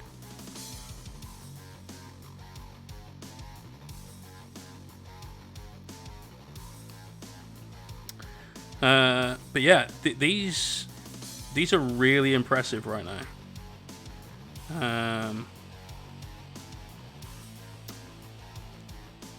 Looking forward to doing more work with them. Are they going to beat out P3? The real question for that is, will Bright Ivory be able to replace Menoth White Highlight? And is there anything they've got? Because Sickly Skin is the best paint ever. And that's not close. You know. Looks close from here, but the swatch is not. So here's something else, right? The paints, as they look, you can't go by this as to what it will roughly look like when it's dry. because they really don't. But they do look exactly like this. Like the swatch is actually correct, which is crazy. Thorax, probably close to. Flow Improver is a drying retarder mixed with water, basically. And the reason I use it is because it helps thin my paint without changing the consistency too much, because it's still a medium, it's still a lot thicker than water. But equally, because it's a drying retarder, it stops me getting so much dry tip where paint is drying on the nozzle for the airbrush. It gives me a little bit longer working time, so if I'm working on just one mini with the airbrush, frequently I end up wet blending it with the airbrush. And if you guys think wet blending generally gives you a good finish, a nice smooth blend, wait till you wet blend with a fucking airbrush, because that is next level. Unbelievably next level. So Still in the Mud is pretty good coverage. It's not matte. It's not matte.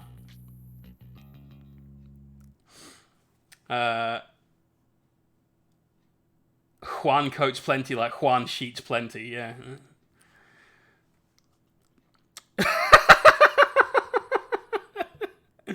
When we all learn wet blending with an airbrush, I did okay with a brush, but strokes. It's just about speed. That's literally it. It's just about speed.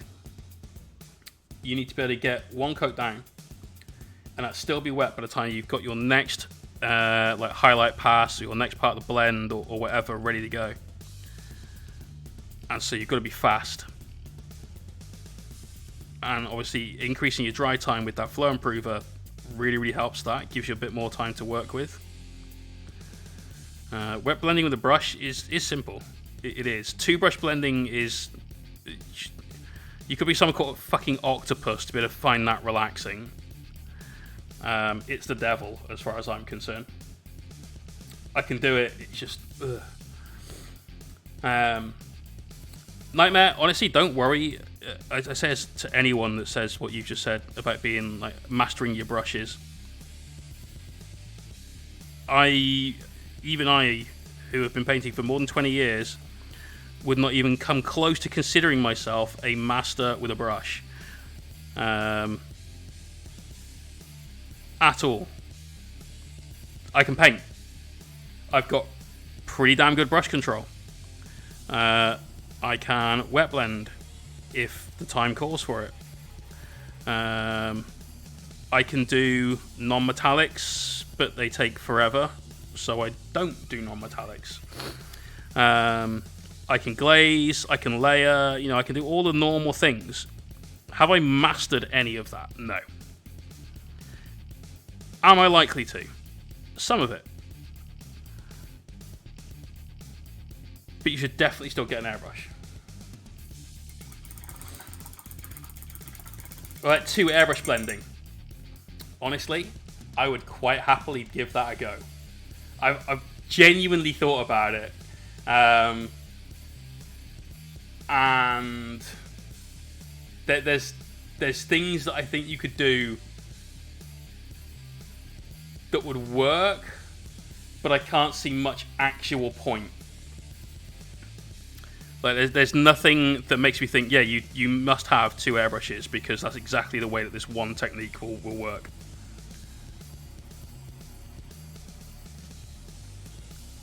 But if I could get somebody to hold the Mini for me, I reckon I could do it.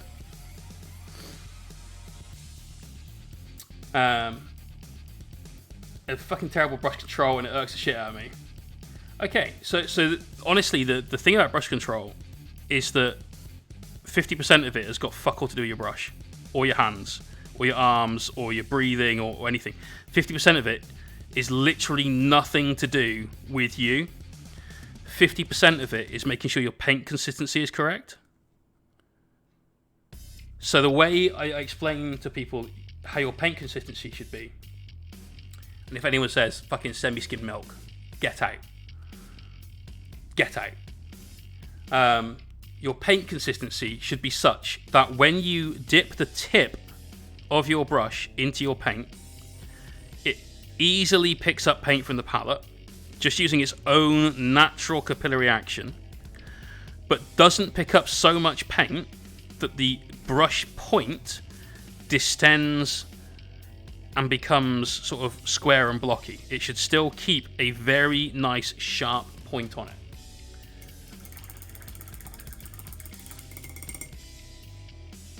If you do that part and you get that right, your paint comes off your brush really, really easily. Even this synthetic brush, you know, paint is just flowing off the end of this because my consistency is correct, which means that I have less work to do to be accurate with my brush strokes, because as soon as my paintbrush touches the Mini, paint is coming off the brush. I'm not having to jam it down. I can use really, really light brush pressure, which gives me a lot more accuracy and a finer point on my brush, because it's not smushing it out when it gets closer to the Mini. So half of it is literally nothing to do with your manual movement of the brush itself. These are so matte. These are impressively matte.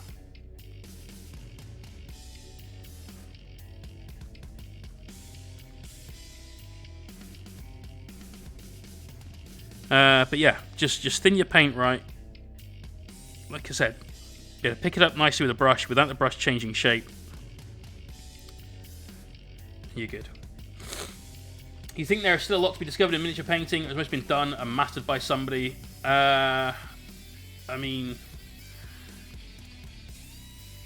there's still techniques that will come out in the next, like, 100 years or so.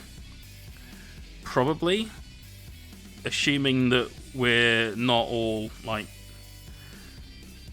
you know, brain-eating zombies or whatever by that point. So yes, definitely, but it's not going to be something that's revolutionary, I don't think, unless there's brand new technology that's invented. I think currently the most revolutionary thing in all of mini painting is probably 3D printing, you know. By John, do you mean Jason? Just asking. Yes, it does. Yeah, it really does. And we're going to try and preserve that as well, I think. So we'll keep satin for the skin, because I want him to look like he's exerting himself, got a bit of a sweat on and so on. But all of the armor panels we'll keep nice and matte. I'm slightly worried about the non-metallic kind of workup we're going to do on these, because I don't want it to take forever. We've got to basically get a mini done in about 3 streams for a giveaway before it's taking too long and it's eating into the commission time. But we're still going to give it a try.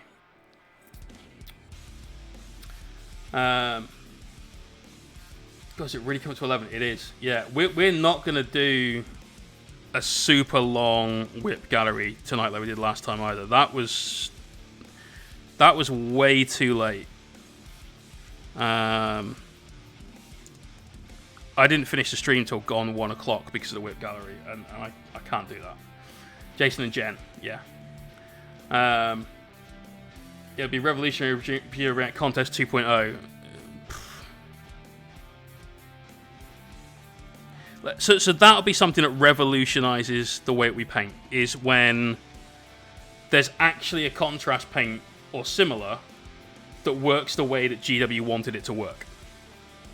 Slap it on, 1 coat, and bam, there you go. It actually works.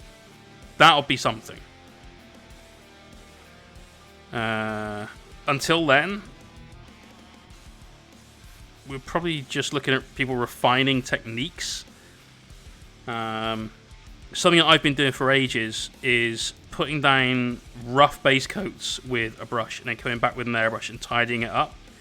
And this is something that's been doing around now with some more famous mini painters, where they are putting down a set of base coats, including some rough brush strokes for value and hue. So they're starting the actual painting process, the highlighting process, all of that.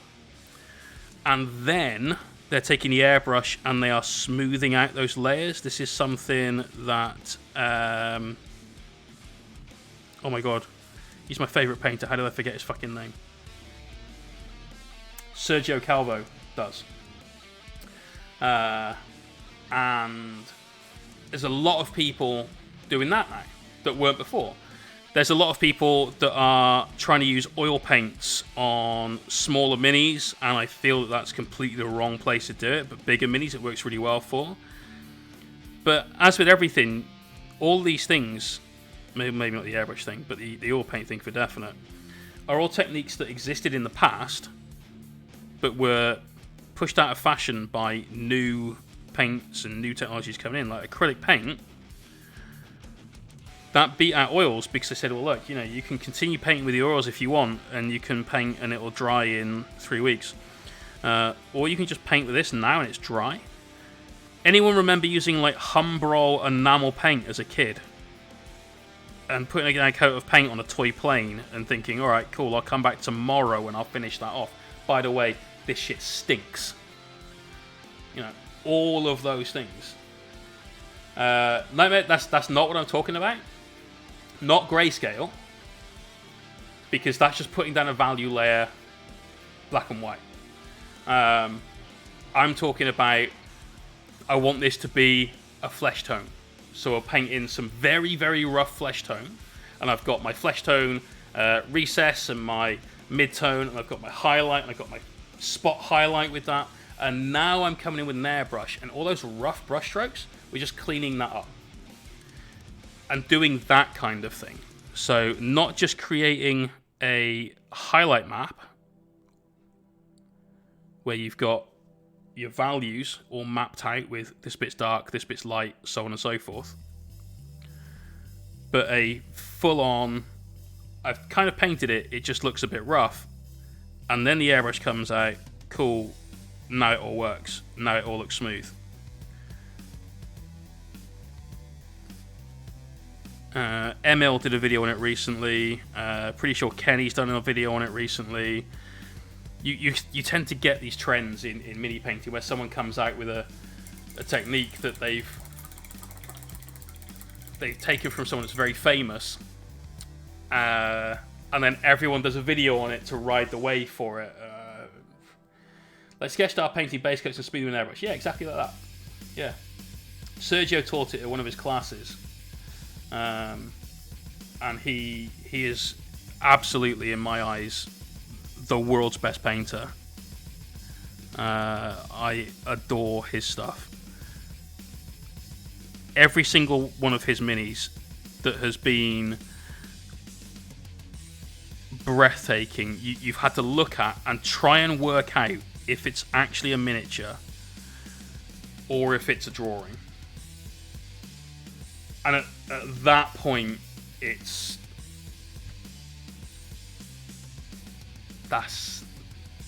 insane. My favourite mini ever is the Space Wolf that he did with the doggo. Just wow. There's no other word. There's just wow. Only wow. That's what we've got.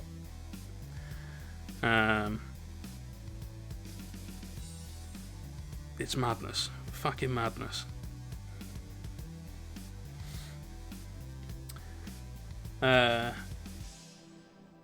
Yeah, almost everything he does looks like that. Yeah. Yeah, Rich's Mortarion was really good. Apparently I went to Crystal Brush and got shat on by a lot of judges. Apparently, whilst it looks great in the pictures up close, it was not great. But he got some feedback from those judges and then won Golden Demon with it. So obviously he worked on it.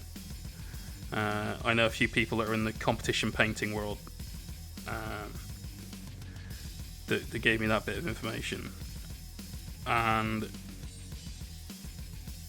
I remember watching him paint that over Instagram over the year or so it took him to finally get it finished. And when somebody told me, yeah, it went to Crystal Brush and the judges thought it was a bit shit, that really puts into perspective exactly what the competition's like at that kind of event. Crystal Brush is by far the most prestigious miniature painting contest in the world. Obviously, Siege have got their Iron Skull. GW have obviously got Golden Demon. Who wouldn't want a Golden Demon? But it's because Crystal Brush is not limited to Games Workshop products, and there's a gargantuan world out there of stuff that is not a GW mini. Let's do some black. Trying to work out what I want to do for Splash Cut. I want this guy to be wearing sports gear rather than whatever else, right? So I think we need to get out some blues to do all of this. And we'll do blues for these. We're going to freehand a 5-point star on that shoulder pad because, dumbass cowboys. Let's grab the blues and be ready to go into the whip gallery in about 15 minutes or so, guys. Because you can show off what you've been painting. Here's some blue. It's just called blue. Who's this for? This went to Craig the Kelp. They said Celtic Craig, but he changed his name just to fuck with me.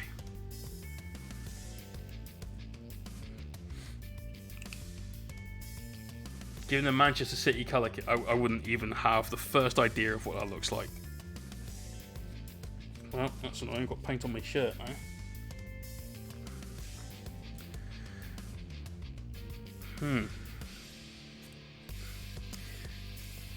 Okay, so basically, so far what we've got is the bottles are shit, mostly because of the caps.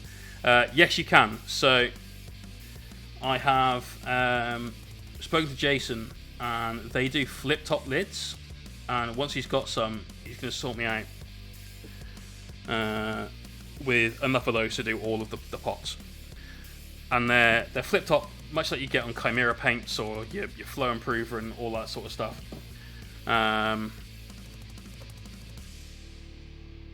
I think that will be way better for me personally, because these lids are legit fucking me off. Right, let's see what this blue's like. That's a blue. Okay. Well, we're definitely painting with our mid-tones at the moment, that's for sure. But again, we want this guy, that's too bright. We're going to have to blend this down. So let's grab some black. The black's got a lot of power to it, man. Just a small amount of that really goes a long way with this. We're like 4-1 with the blue before we start to lose some of the darkness from that black. So, big fan of the black. Let's hope the white is as good. It's also not too thick. BBBBB, got a bunch of D&D minis need to paint up, but got a zombie T-Rex. Zombie T-Rex. Epic. I think we're very lucky with some of the work people do, especially that guy. Shut up. Shut up. Thank you, but get out. I am an adequate painter, and I think the work I do is decent. In fact, I think the work I do is very good, but I'm not a competition painter, and that's an entirely different world. I've won some painting contests. In fact, recently, my Dark Angels Chaplain on bike, that was a commission that we did, won the Amsterdam Battle Brothers Best Painted Single Miniature contest. Very happy about that, obviously. Almost as happy as my client, who has just got a mini painted that is an award-winning mini. So, Attempt to paint pot on the table before you close it. It works a lot better. I tried that, and it didn't have any real effect at all, unfortunately. Looks like old enchanted blue. This is it mixed with a little bit of black as well, so it's still coming out really, really vibrant. I remember the name Enchanted Blue, and I know I had it as a paint, but if I'm honest, I don't really remember what it looked like. If it looked like this, then great. It's a strong blue, though.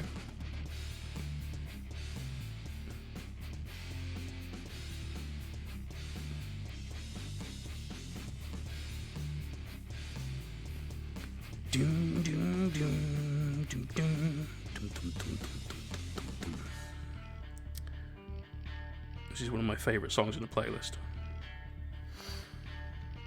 That's a good, strong blue. Like I said, want to get this guy to have the sports kit vibe rather than old school leather and so on. My favourite version of Blood Bowl is always the one where you've got sponsors like Orchid Ass and so on, Cabal Vision, and what's basically just a complete rip-off of the real-world view of sports.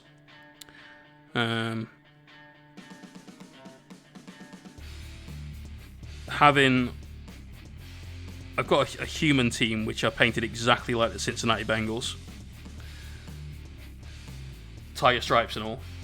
They've got a better winning record than the actual team, though. You know. How do you go about deep clean your airbrush? Might do mine soon. So I clean mine every single time I use it. If we've used it on a stream, I clean it after the stream, which means sometimes it's a late night for me, but that has to be done. About once a month, I fully deep clean it.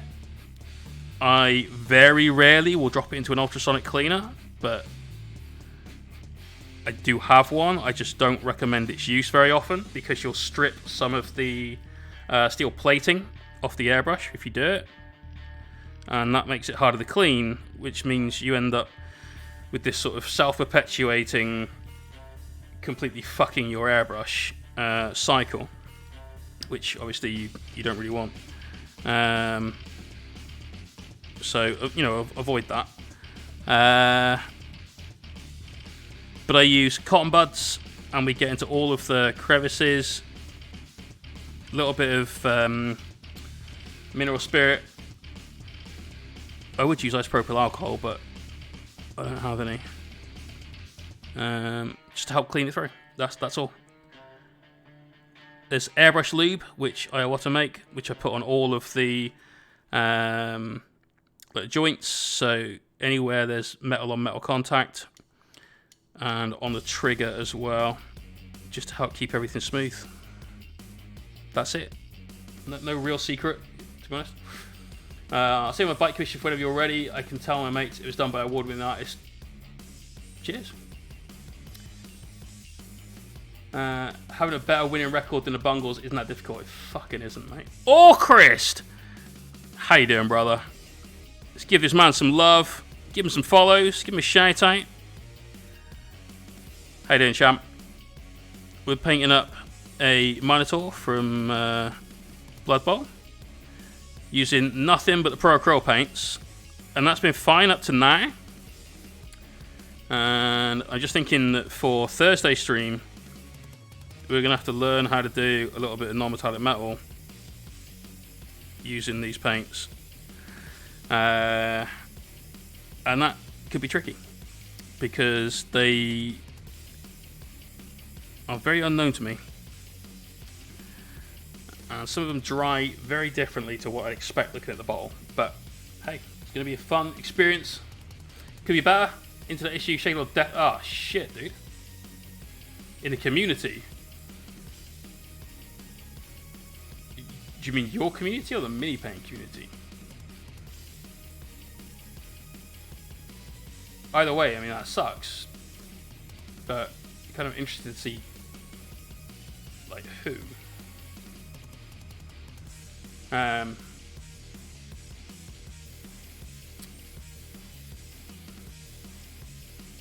Oh, fuck. Oh, wait. Yeah.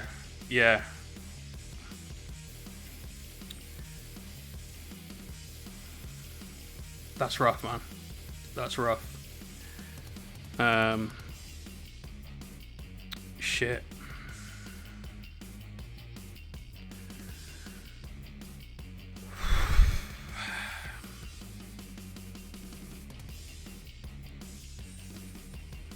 Okay. I'll deal with that in my head later on. I'm really sorry, dude. If you need to speak to somebody, then you know where to get me.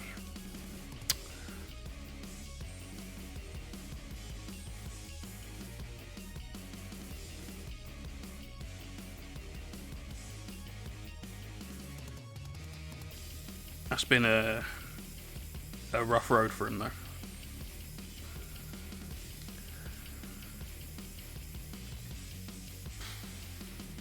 Wait, what?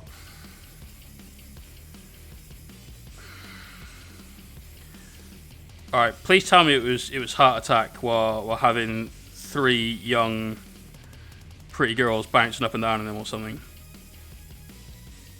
Give us a silver lining here, bro. No way.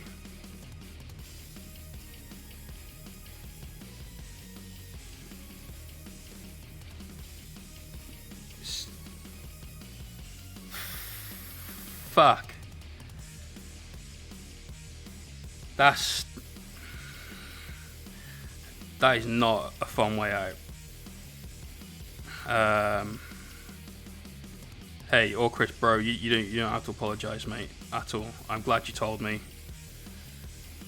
Like I said, I'll process all this later on. I know that might seem callous and uncaring. It's just how I deal with shit.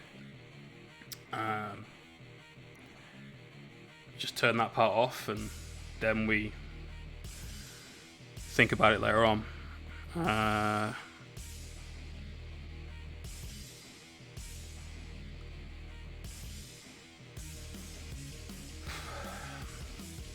Yeah, I'll bet. Fuck, dude. Never mind. Never mind, it's not the right fucking word.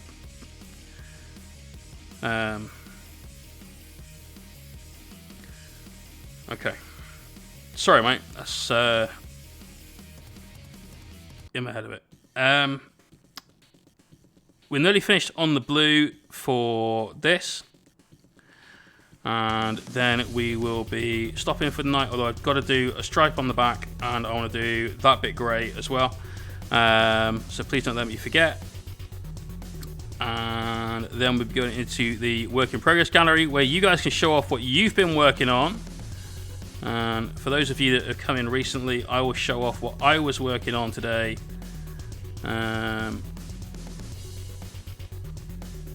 Ready for our new video to go up on Friday. Been doing some very cool commissions for a friend of mine. Painted both the Silent King and another Void Dragon. This strap is completely mangled. The mold absolutely went to shit around here. In fact, some of that is just mold that I had to drag out. So Craig, don't look at his armpits too much, alright? One of them doesn't really exist. Strap on the back.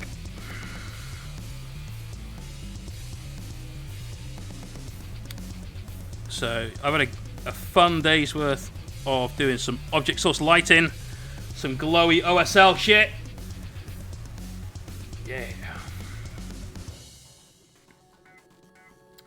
Yeah. Oh, cool, man. Good to see you've got something to put in the whip.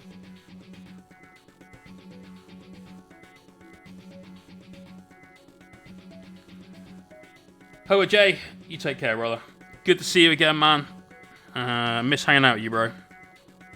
We need to form a social bubble or something once this whole thing is fucked off, and go and have a curry and a a pint and then play some 40k. I'll even let you win. How's that? I mean, you ain't gonna win. The rest of it was true. Take care, brother.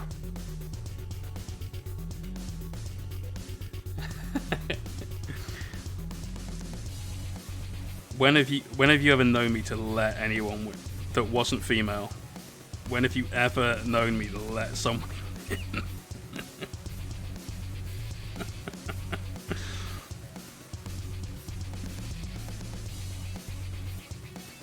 Even doing intro games when I worked at GW, the kid had to fucking earn that shit.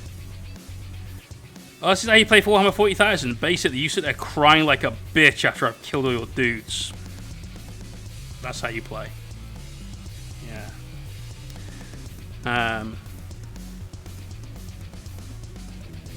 None of that. None of that at all. Warren Cap! Dude, thank you very much for that sub. 3 months, man. 3 months. Okay, is there any more armor bits of silver-ish armor? Don't think so. Any more straps? No. I don't know what colours do his loincloth. It won't be green.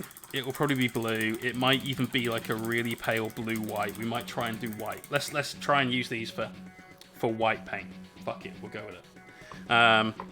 Yeah, this is what I mean about synthetic brushes. They stain super easy. Okay, but we're going to try out the other Pro Acryl product I've got, which I've had for a little while now, which isn't very good as a brush cleaner. It does the job, but I think the master stuff I've got is better. To clean your brushes, I get asked this a little bit.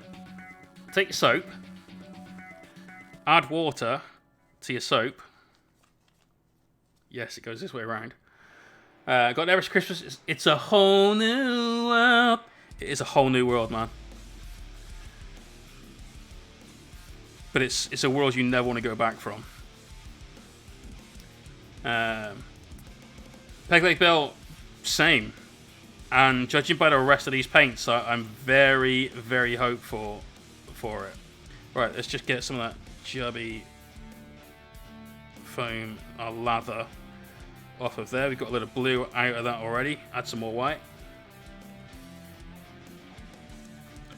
Did I say add some more white? I meant water. We were talking about white, and that's why I said that. Remember that, guys. Now is the time, !Discord or !Whip, to go and put some stuff in the Work in Progress gallery in Discord so that we can judge it as a community. I mean, so we can look at it together and potentially comment and critique your work if you would like that. Alternatively, just tell you how great it is. All of these outcomes are possible. You're basically spinning the wheel of misfortune at this stage, though, to work out which of those outcomes is the most likely. All criticism and all comments will be constructive, so please don't be afraid.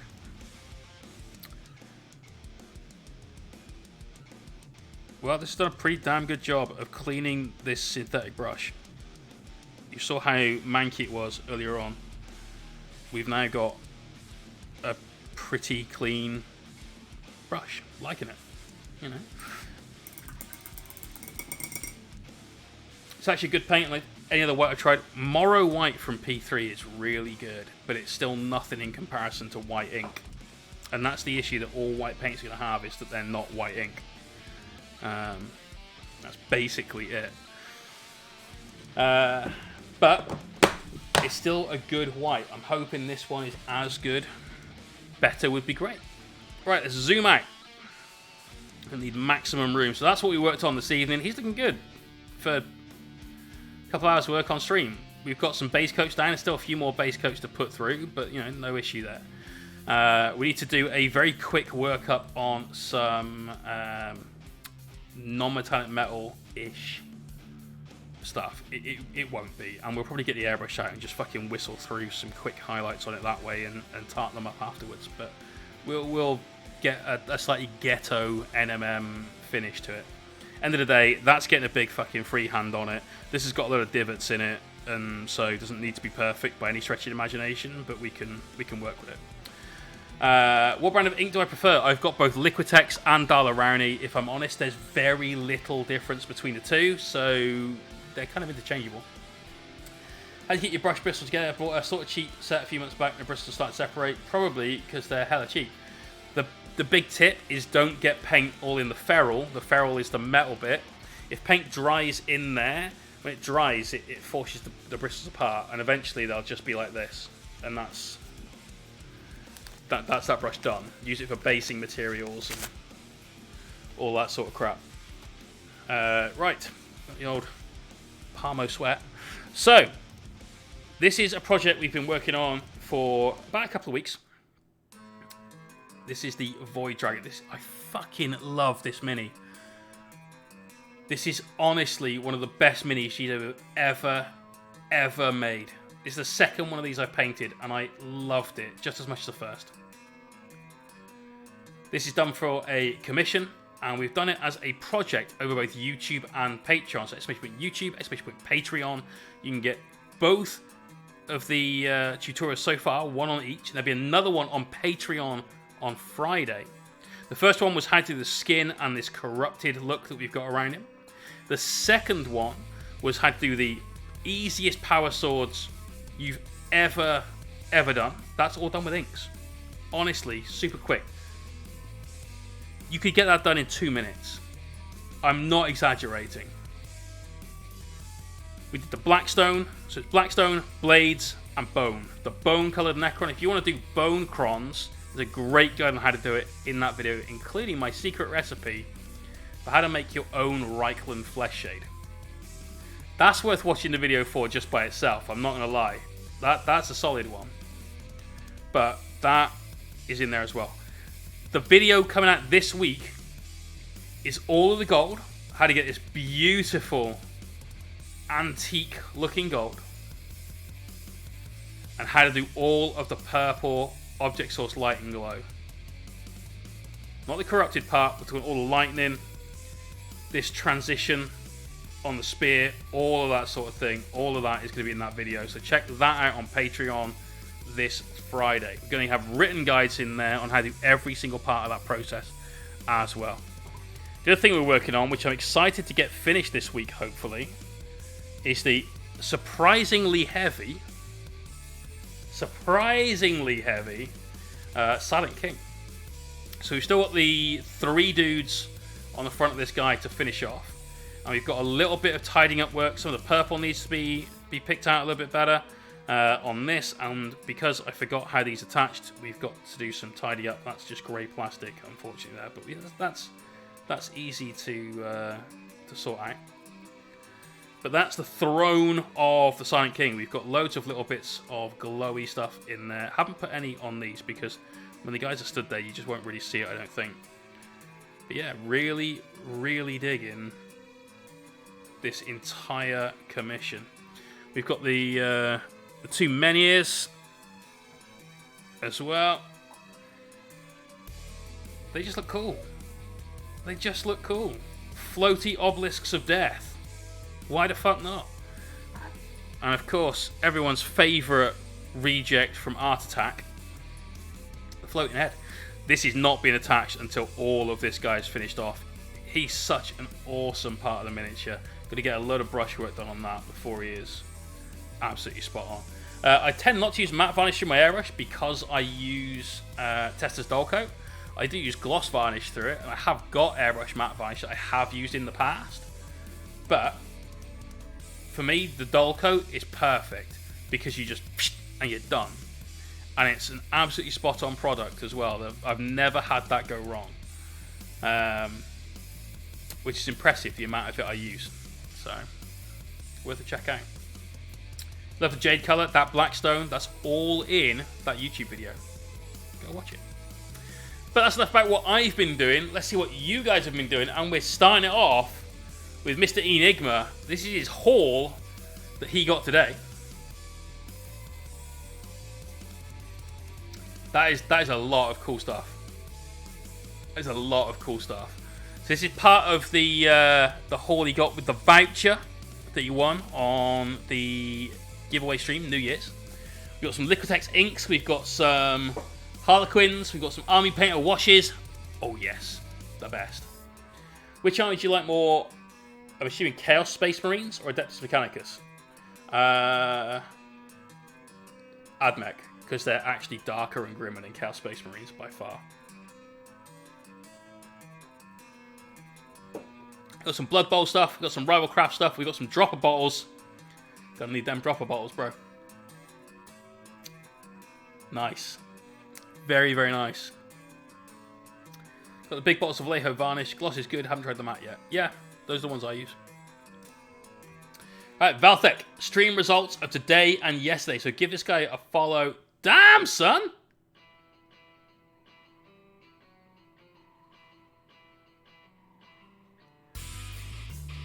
Fucking hell. That's alright. That's really good.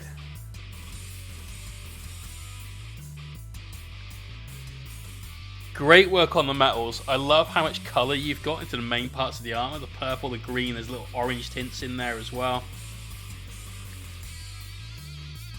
Very impressive, bro.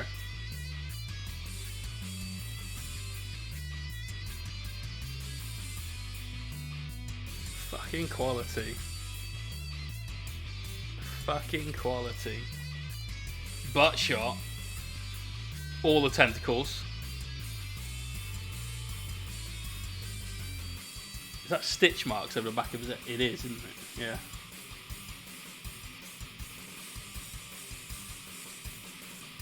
Solid work on that armor, man. Solid, solid work. This is from Confrontation. So this is an old mini. This is probably one of the only things in the stream that I don't have like boxer shorts that old. You know.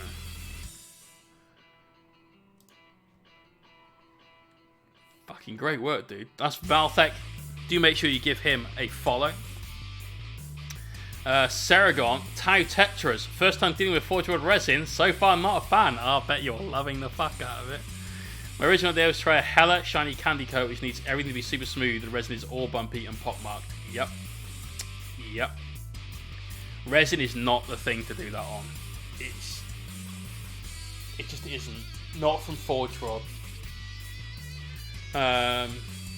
Forge World resin is rough, basically. It's the best word for it. Just rough. Trying to get it clean, just in general, is tough. And then actually getting a smooth finish so you have a perfect reflective gloss candy coat. Nearly impossible, mate. So I wish you the best with these. Make sure you're wearing masks. Make sure you hoover up afterwards. Resin's a fucking awful thing. You don't want it in your lungs. In fact, I'd strongly suggest... I bought one of these when we started doing this for a living. Something like this. This level of protection for any of that sanding.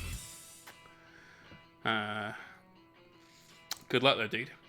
Good luck. Admiral Ants, sadly missing the stream at the moment, but I got the base coat and pre-shading done on 2 Beasts of Nurgle. Yeah, you did. That's a nice red. And you made it here as well, so... Been doing a mask and doing wet sanding, that'll help. That'll help. Nice job, dude. Let's look at the other guy.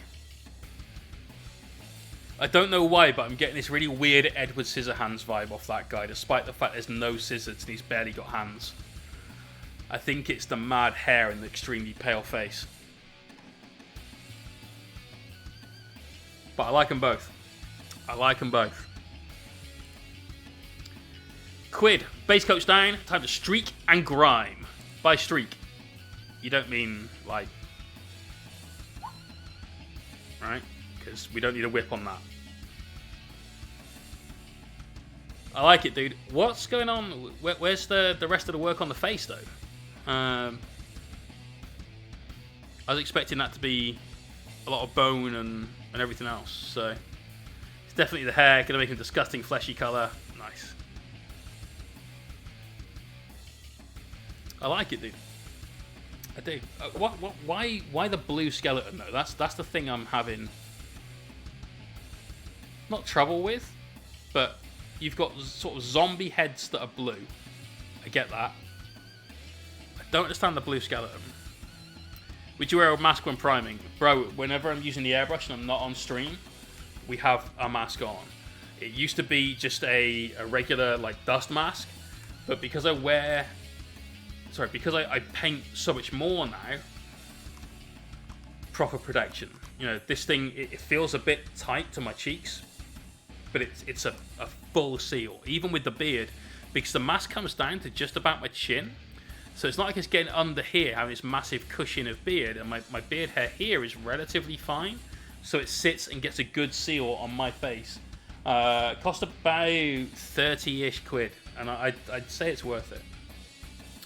That's a head for another Armiger. I've attached the head. Oh, I see. Okay. Too Many Sprues, congrats, bro.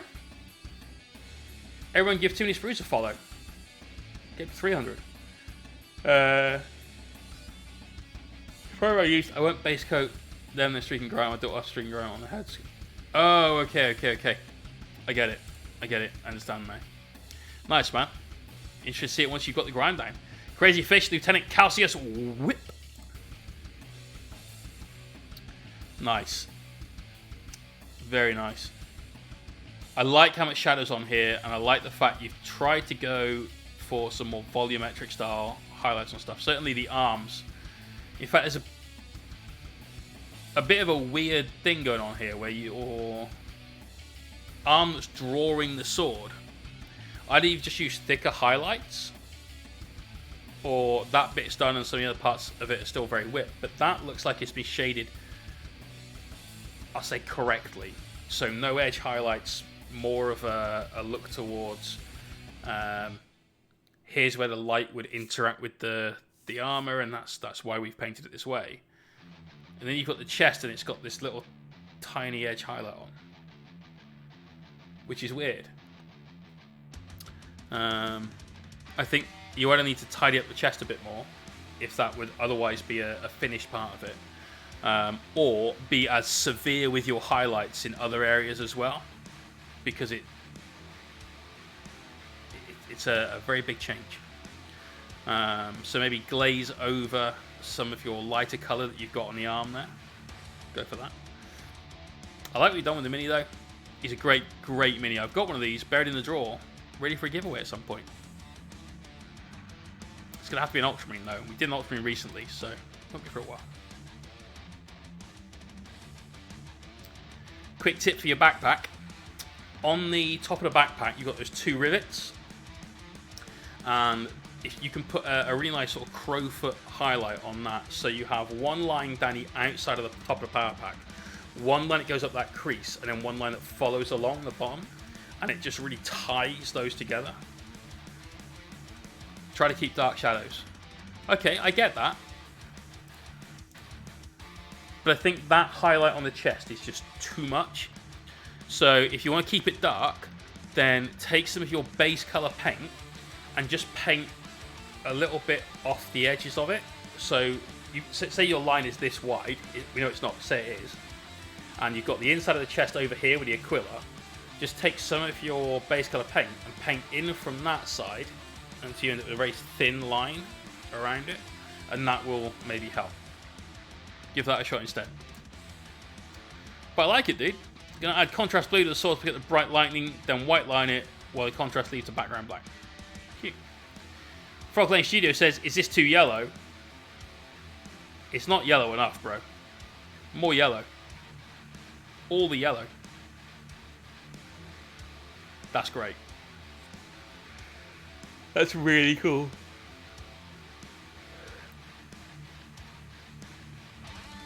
One day we'll do ours.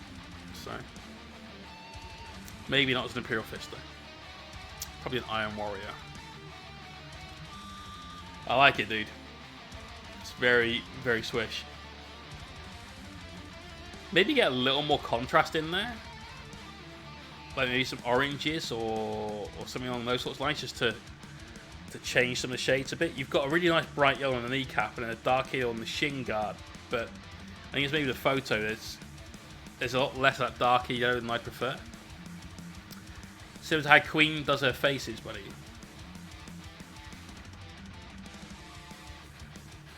Wait, what?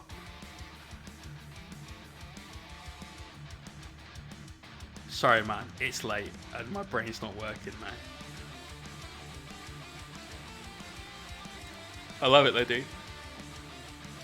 A.O. Peter. Oh, yeah. Oh, yeah. What's with those wings?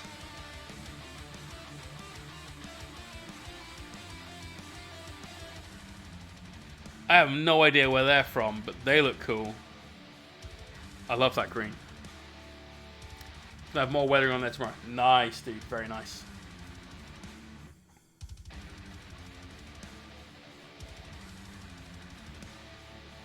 Great green. Love that base. Looking good, bro. Looking good. What's your plan for the skin tones? Frog's talking to you. Right. Right. Thank God. Glad somebody knew what was going on there. Cheers. From a Hal Phoenix. Oh, nice, man. Nice.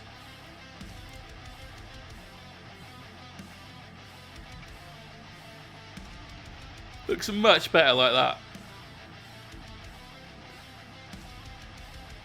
I really like the original model. I do. I honestly really like it. It's just fuck fine cast. That's why we ended up with the Egyptian pharaoh dude. That's exactly the same height. So we got off okay on that. I see you've kept the height in, obviously ignoring the wings, because he's normally on the scarab ramp by putting him on the step.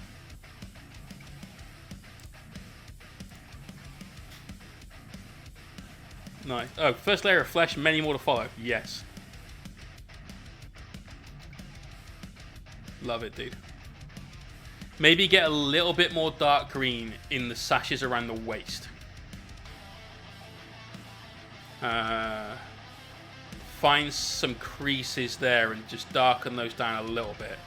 And where the cloth falls off the shoulders, as that comes down and goes back up again before the midsection, just before that point, maybe darken it there as well. Essentially, if you look at the bottom of the cloak, you've got that magnificent set of contrasts in there. Just take a few of those and place them elsewhere as well, and you'll keep that massive chain of interest going up the mini. Yeah, I saw the prices of the metal ones on eBay after the Necron Codex got released, though, and I thought I can't justify that. And I hate painting metal.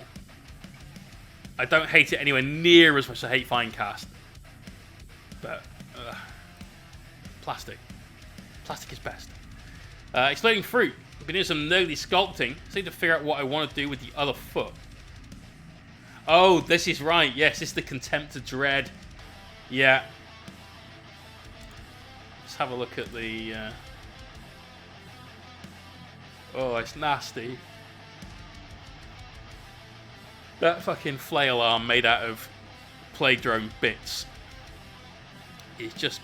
Bleh. Bleh. I don't know, mate. You've got a big fleshy ball on there to begin with. Sculpting a foot wouldn't look right, I don't think. So you could do just like a Shub Niggurath style tree trunk leg. Go with that. Garden of Nurgle and all that sort of jazz. Helmet is amazing though. It's fucking rank, but in the good way. Oh, Christ, what is this? Dude, that's good. That's good. I love that build up.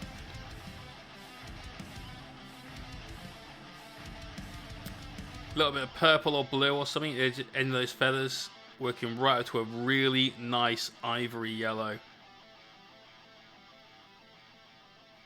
That's banging, dude. 2 hours in. How are you going to do your shades? Because I'd probably cheat like fuck on that. I would gloss the shit out of it. And then wash. God, that's lovely though. And then, if you say you're gonna dry brush the feathers, I will slap you, boy. Absolutely not. Real highlights. Every single feather, brush strokes, tiny lines for days. That's what we want. It's glorious, mate. What's it mounted on? Like, is there? That's the only one we got. Is it grabbing something, or is it all in midair, or what's the final pose?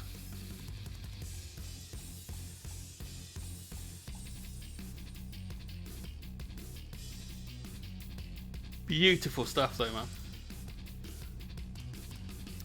man. Yeah, exactly.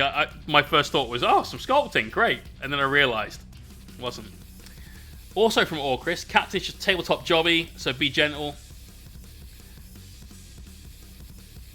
To be honest, mate, it's tabletop.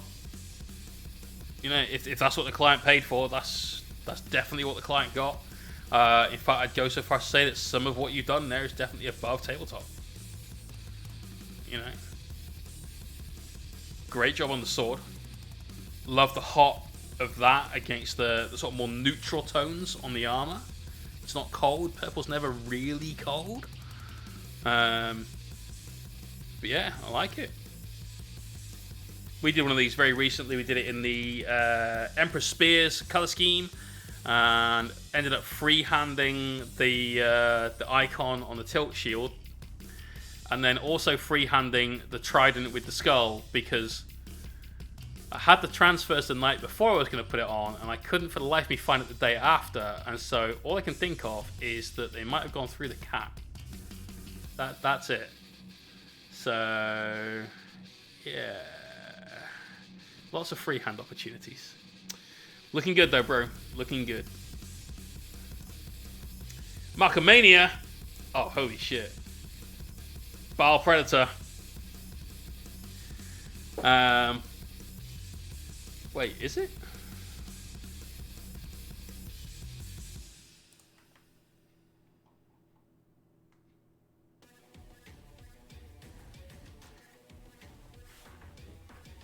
Is that a conversion?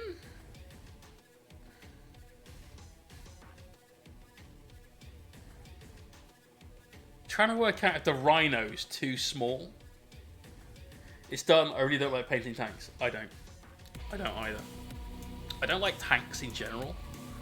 Love dreadnoughts.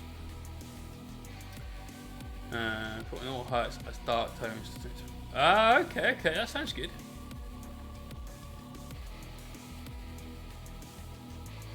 Crazy Fish, yes, there was definitely a little bit of glow on there. It is a bomb. Okay. Just the turret looks massive in comparison to the rest of it. It's, to be honest, mate, it's done. It's got everything you need. I think you've sponged on battle damage, and this is one of the reasons I don't like it, is because sometimes you can see the shape of the sponge. Which stops it from. It's obviously meant to look very irregular and very random, and it becomes a pattern, which is obviously a shame. You've weathered the fuck out of it, fully weathered with your silver. Might be worth going on with a darker color, like a dark brown or even a black, and just breaking some of that up a little bit. But it does look like an old Pred body.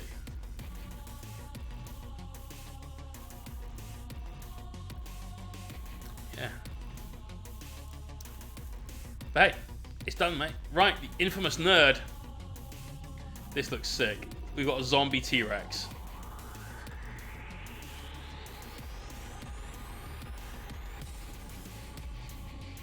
This is great. This is your first ever mini.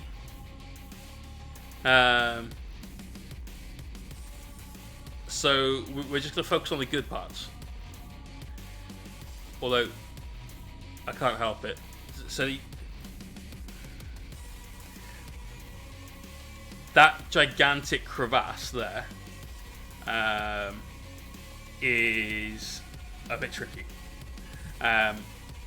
Quite frequently you'll find this on models, and I haven't bothered filling the one underneath this guy's face. Like right in here, you see that line underneath his neck? We didn't bother filling it in on this mini. Because it's small enough, and when you put him up straight, you just can't see it. So, yeah. There's things you can buy to help fill these gaps though. So whether it is like Vallejo plastic putty, some green stuff, some Miller some sculptor mold, some I don't know, whatever else. There's loads. You can use that to help fill in these gaps, because quite often a lot of miniatures have these issues where they've been sculpted, especially if they're handmade, and the mold is a little bit off. It's an issue. So you basically sort of fill those in, and then you can file it flat, or you can sculpt the surfaces nice and smooth, or however it is that you need to do it. So don't worry about it. Obviously your first painted mini, you've done a great job, but something to think about for the next mini when you put it together. If you find any areas like that, pick up some Miller Putt, get some sculpting tools, and just green stuff works. And for larger, fatter areas like this, I'd probably use green stuff. But if there's a small gap, I either use plastic putty or I use Miller Putt, and just either my finger or a color shaper, something along those sorts of things, and done.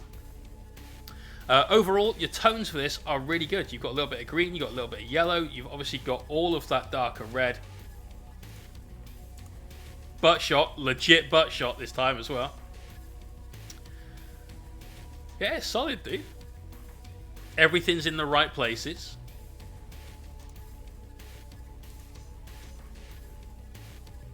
Yeah, I really like it, man. Really, really like it. Looking forward to seeing your next mini.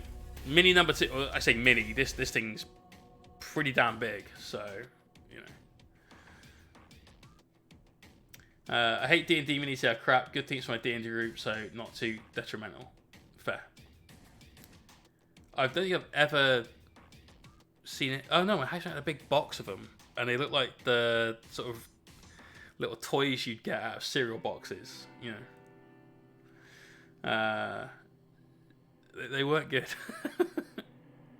You've done a good job on this, man. Honestly, keep it up. Keep it up. A wash would be good, but thin it down really, really thinly, so it just sits in the recesses rather than stains the whole thing. Got the basics for Iron Painter and mixed green, brown flesh and yellow into the green colour.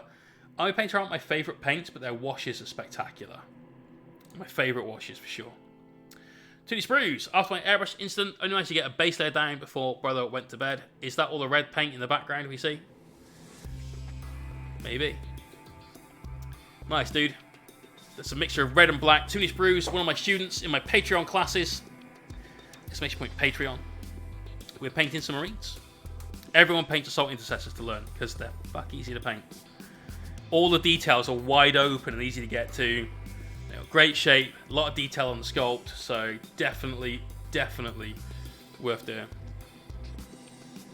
Nice, dude. Get them highlights down another day, and we'll work him up. That's it with the accessories attached. Whip on the current chat. Nice. That's cool. That's cool. Big 3D printed Stalker bolt rifle. I'm assuming also 3D printed shoulder pads, but just with a different resin.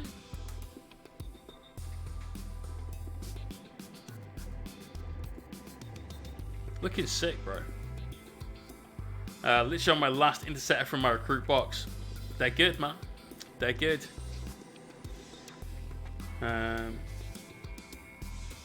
Yeah, absolutely. You could try wet palettes and stuff, but honestly, for your first miniatures, just focus on having fun and enjoying the process, right?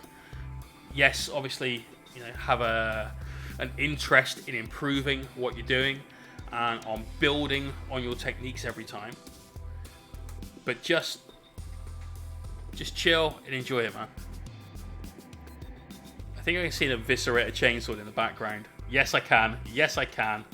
That's in Nazdrake Yellow Foot. It was more the orange you're talking about. Lots more stream and grind. Oh, street and grind to put them on. Yes, definitely. Definitely. Also, fuck yes on that eviscerator.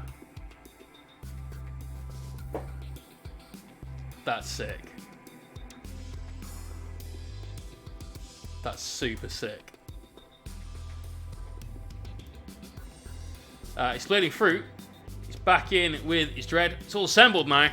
We've got arms on. Just need to work out what to do with that foot, hey? There's a bit of work as well on the gap between the assault cannon and the shoulder pad too. Definitely work on your advice for brush control. Like I said, mate, most of it is just keeping the paint the right consistency. That's half the battle. Half the battle. Liking it, bro.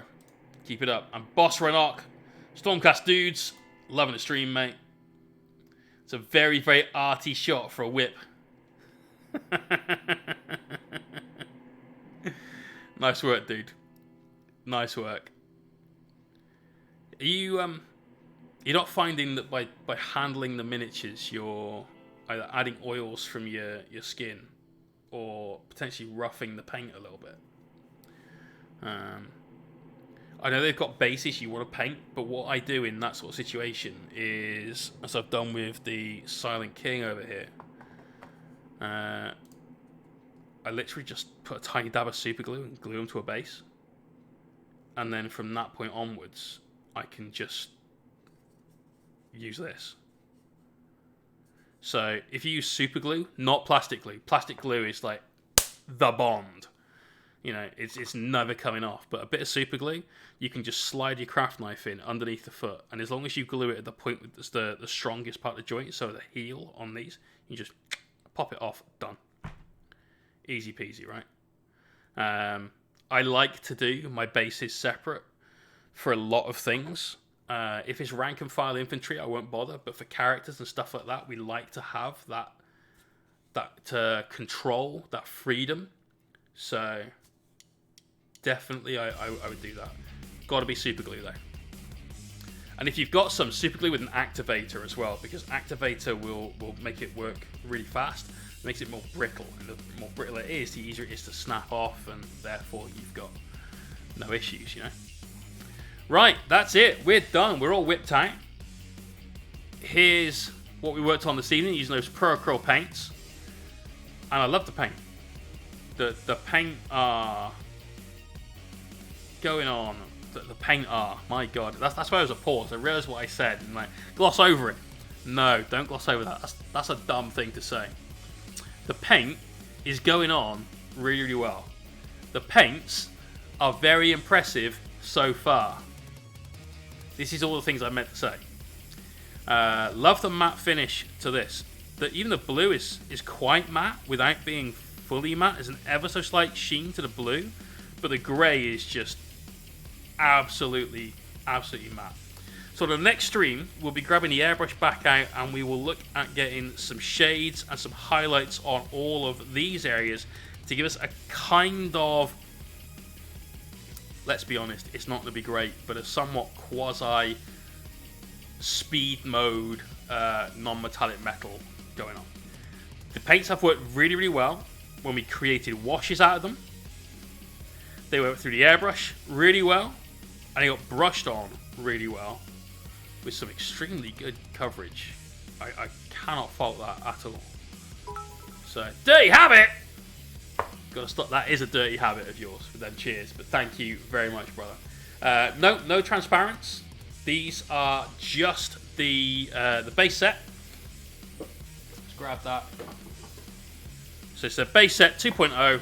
Contains 22 paints. No, 24 paints. 24 paints in 22ml bottles. So the bottles are... You actually get slightly more paint in these than you do in your P3s, right? Pretty sure these were 18 mil? Yeah, 18 mil. So there's more paint in one of these than there is in that. Okay, cute. This was £72 from Element, especially from Element for a link. And if there's 24 paints in there, you're looking at £3 a paint. Fuck, is that all?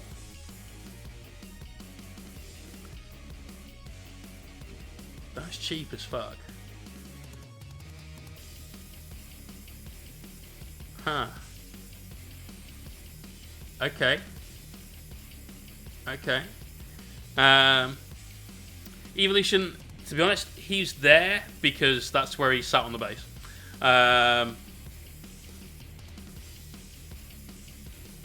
There's literally no other reason than that, in fact. Yeah. Big fan on that. There's no balls inside, so there's no... Maybe there is?